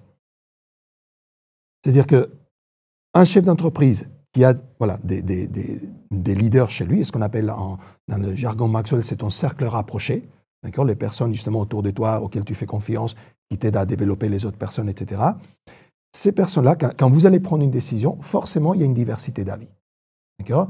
Et quand je suis le leader, le responsable, le chef d'entreprise, et que je prends une décision, forcément, si j'avais 3 avis différents, et que j'ai dit on va aller par là, bah, ceux qui disaient là ou ceux qui disaient là, ils ne vont pas être d'accord avec moi.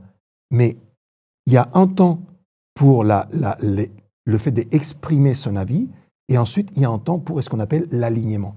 Donc, le leader, le chef d'entreprise, il doit demander à tous ses leaders de s'aligner avec la décision qui a été prise. Même si ce n'est pas, d'accord, comme mon N+1 prend une décision, il peut avoir pris en compte mon avis, et normalement, s'il l'a bien fait, il a pris en compte tous les avis. Finalement, il tranche, parce que c'est son job, d'accord? C'est le job du leader, c'est de trancher.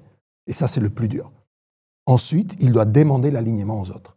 Et donc, si on est un leader, qu'on est capable d'admettre ses erreurs, c'est-à-dire qu'on va vers cette direction-là, et que dans 6 mois, on se rend compte que ce n'était pas la bonne chose à faire, ou qu'on a eu des résultats, mais tu sais, on est à 30% alors qu'on devait être à 70%. Tu vois? Et ce n'était peut-être pas la bonne stratégie, peut-être pas la bonne méthode, peut-être pas le bon partenaire, whatever.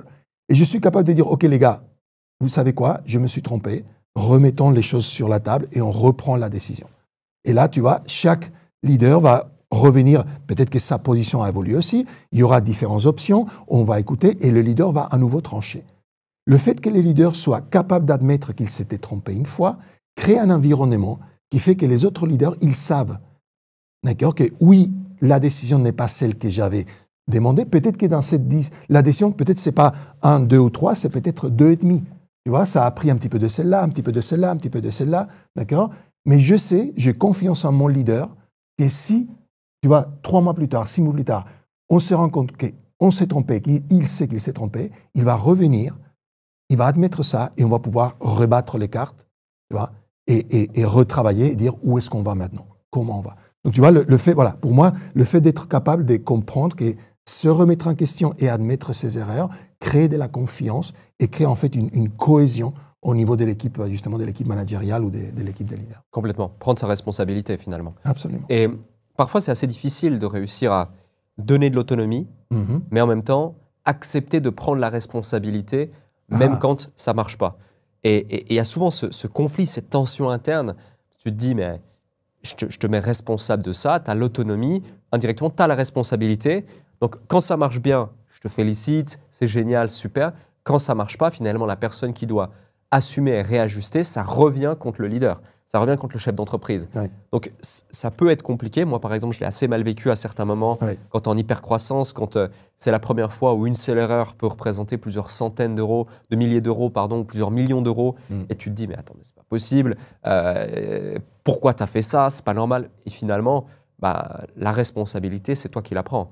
Parce que même si c'est pas peut-être toi qui as pris la décision, ou en tout cas qui a opéré la chose, tu as fait le choix délibéré de travailler avec cette personne, de lui donner cette responsabilité, de lui donner cette autonomie. Qu'est-ce que tu dirais à quelqu'un qui a vraiment de la peine avec ça et qui, du coup, rentre dans une sorte de presque frénésie du contrôle, du micromanagement, qui est aux antipodes, finalement, de la liberté, aux antipodes de la délégation, parce que tu es toujours en train de vérifier, tu penses que tu gagnes du temps alors que non, pas du tout, et tu perds en liberté. Oui. Quel vrai bonne sujet. Question. Ouais, parce que c'est vrai que John, il dit toujours qu'il est en train d'écrire un livre qui sortira de façon posthume, qui s'appelle Leadership Sucks. Okay. Leadership, c'est pas bon le leadership. Parce que c'est ça, parce que c'est la vérité. C'est-à-dire que quand les personnes font les choses bien, tu vas mettre de la lumière sur eux. Quand ça ne va pas bien se passer, tu vas prendre effectivement la responsabilité. Que ce soit toi le chef d'entreprise ou un responsable d'une équipe à l'intérieur de l'entreprise. Par rapport à ton management, c'est toi effectivement qui as pris la décision. Donc il y a cette notion des tampons aussi finalement à faire. Et donc, est-ce que la solution justement c'est le micromanagement? Je pense que la solution c'est effectivement une délégation de façon efficace. C'est-à-dire que analyser qu'est-ce qui s'est passé réellement. Tu vois, donc la personne ou le partenaire n'a pas fait le job en fait qu'on attendait qu'il fasse. Qu'est-ce qui s'est passé? Tu vas faire une analyse post-mortem pour comprendre effectivement est-ce que c'était pas le bon partenaire, est-ce que c'était pas la bonne personne, est-ce qu'il manquait des capacités, est-ce qu'il manquait justement des ressources, effectivement, d'une compétence, est-ce que ça manquait d'un désir? On parlait tout à l'heure, moi ça m'est arrivé, pareil, avec des gens qui arrivent par exemple dans l'équipe commerciale et qui disent oui, non mais super, je vais faire, je sais pas combien, tu vois, 20 000 € par mois des commissions, super, voilà les chiffres que tu dois faire. Et là, effectivement, quand tu commences à appeler, tu commences à être dans le métier des commercial, ils ne veulent pas ça. Ils n'ont pas le désir. Tu vois, et ils vont te planter les chiffres. Leurs chiffres, en fait, tu vois, un moins et un autre moins. Tu vois, et donc, c'est à qui la responsabilité? C'est toi qui les as mis. Mais qu'est-ce qui fait? Comprendre qu'effectivement, oui, ils ont une capacité. Oui, tu leur donnes la compétence parce que tu les coaches, tu les formes, etc. Mais il n'y a pas ce désir-là. Donc, cette personne, elle doit partir. Et donc, je dois être capable aussi de prendre, effectivement, cette décision. Après, est-ce qu'après une mauvaise expérience, je vais avoir une tendance au micromanagement? Écoute, ça peut arriver. Hein. C'est comme après une mauvaise expérience en couple. Du coup, peut-être que tu vas prendre des distances, tu vas dire « je ne veux plus être avec des blondes ». Je ne veux plus être un truc enfin, je dis n'importe quoi, mais tu vois ce que je veux dire. On peut avoir peut-être une réaction un peu épidermique par rapport à ça, mais la réalité, c'est que j'ai besoin en fait d'appliquer quelque part une rationalité en fait et une logique. Et comprendre, je pense que les principes que vous enseignez, tu as parlé effectivement de cette liberté. Le micromanagement, ça ne mène pas à la liberté en tant qu'entrepreneur, en tant que chef d'entreprise. Tu ne peux pas être tout le temps en train de micromanager. Je peux comprendre qu'il y a eu tel souci là, d'accord? Donc il va falloir y aller petit à petit. C'est comme quelqu'un qui, effectivement, son petit enfant lui échappe des mains, traverse la route, il y a un accident, et tu vois, et à partir de ce moment-là, il ne le lâche plus, il ne le sort plus de la maison. Enfin, il y a peut-être une période, tu vois, d'adaptation, mais à un moment donné, c'est OK. J'avais délégué cette tâche-là, ça s'est mal passé, c'était quoi le problème? Et il y a, je veux dire, il y a des méthodologies pour déléguer qui sont, tu vois, qui sont très claires. Et donc, mais parfois, ce qui se passe, c'est qu'effectivement, la délégation ne s'est pas faite dans les bonnes conditions. Hein, parce qu'effectivement, en tant que chef d'entreprise, on avait beaucoup de choses à faire. Du coup, on a trouvé quelqu'un qui était intéressant, on lui a dit, voilà, tu vas t'en occuper. On a peut-être cru voir le potentiel, mais on n'a pas vérifié. On n'a pas vérifié que la personne avait la compétence pour le faire, ou la capacité. On n'a pas vérifié que la personne savait le faire. Parce que si on prend le processus complet des délégations, normalement, c'est en plusieurs phases. La première phase, c'est je fais et la personne me regarde faire. D'accord? Donc, est-ce que déjà la personne m'a vu faire pour voir quel est le bon résultat, tu vois? Ensuite, la personne va faire avec moi. C'est un peu comme si je suis le chef de cuisine et lui, tu vois, il est aide en cuisine et il est en train de faire avec moi, mais c'est moi qui fais. Ensuite, on change, c'est lui qui fait et c'est moi qui l'aide. Et là, c'est lui le chef et c'est moi aide en cuisine, mais c'est lui qui fait. C'est son plat à lui déjà. Et ensuite, il fait, d'accord? Et je regarde pour voir que ça se passe bien. Et la dernière phase, c'est il fait, il y a quelqu'un d'autre qui regarde. Parce que ce que tu veux, c'est que lui, il puisse le répliquer à quelqu'un d'autre aussi derrière. D'accord? C'est vraiment la phase ultime. Mais ces 4 phases-là, le problème, c'est que quand on veut déléguer quelque chose, c'est du jour pour le lendemain. Ouais. Très souvent, tout de suite la dernière étape. Oui, parce qu'on est pris par le truc. Allez, je te donne ça, tu vas le faire, super. Mais tu n'as pas déjà appris la personne à le faire pour que ça se passe bien, la délégation. Et après, tu n'as pas forcément vérifié, effectivement, tu n'as pas donné les attentes exactes, tu n'as pas donné les KPI que tu vas mesurer. Il y a plein de choses, en fait, qu'on ne fait pas quand on fait de la délégation comme ça. Et après, on s'étonne. Moi, je t'ai parlé tout à l'heure de certains partenaires qui n'ont pas bien fait des choses. Ce n'était pas de ma faute qu'ils n'avaient pas les compétences ou les connaissances, mais c'est de ma faute de ne pas avoir vérifié. Hein, tu vois, de ne pas avoir, moi, un certain niveau minimum de compétences pour être capable de vérifier. Et après, c'était ma responsabilité de les avoir laissés aussi longtemps dans le job. Tu vois? Donc, si ça a duré 6 mois au lieu de durer 3 mois, c'est moi. C'est pas eux. Tu vois? Donc, tout ça, donc, la solution, ce n'est pas le micromanagement, mais c'est effectivement un processus de délégation qui soit bon, qui soit efficace, tu vois, et qui met la personne dans une situation de succès et pas dans une situation d'échec. Très clair. Merci Ezequiel pour cet échange. Merci à toi, Alex. J'ai adoré partager ce moment avec toi. D'ailleurs, comme à chaque fois, si vous avez apprécié cet épisode autant que je n'ai eu de plaisir à l'animer, bien faites-le nous savoir en commentant la vidéo, en la partageant, en mettant un like sur la vidéo, mais aussi en mettant 5 étoiles sur la plateforme de streaming préférée si vous nous avez écouté en audio, et également à interagir sur les publications qui relayeront ce message et à la partager à un maximum de gens. J'ai une dernière question pour toi.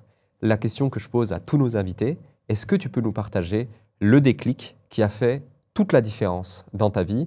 Ça peut être une simple phrase, ça peut être une anecdote, ça peut être quelque chose de positif, moins positif, peu importe, quelque chose que tu n'as pas partagé dans cet épisode, que peut-être tu n'as jamais partagé nulle part. Tu as carte blanche pour le mot de la fin. Écoute, le déclic qui a fait ça. Je pense que c'est... oui, je pense que j'en ai parlé. Je pense que c'est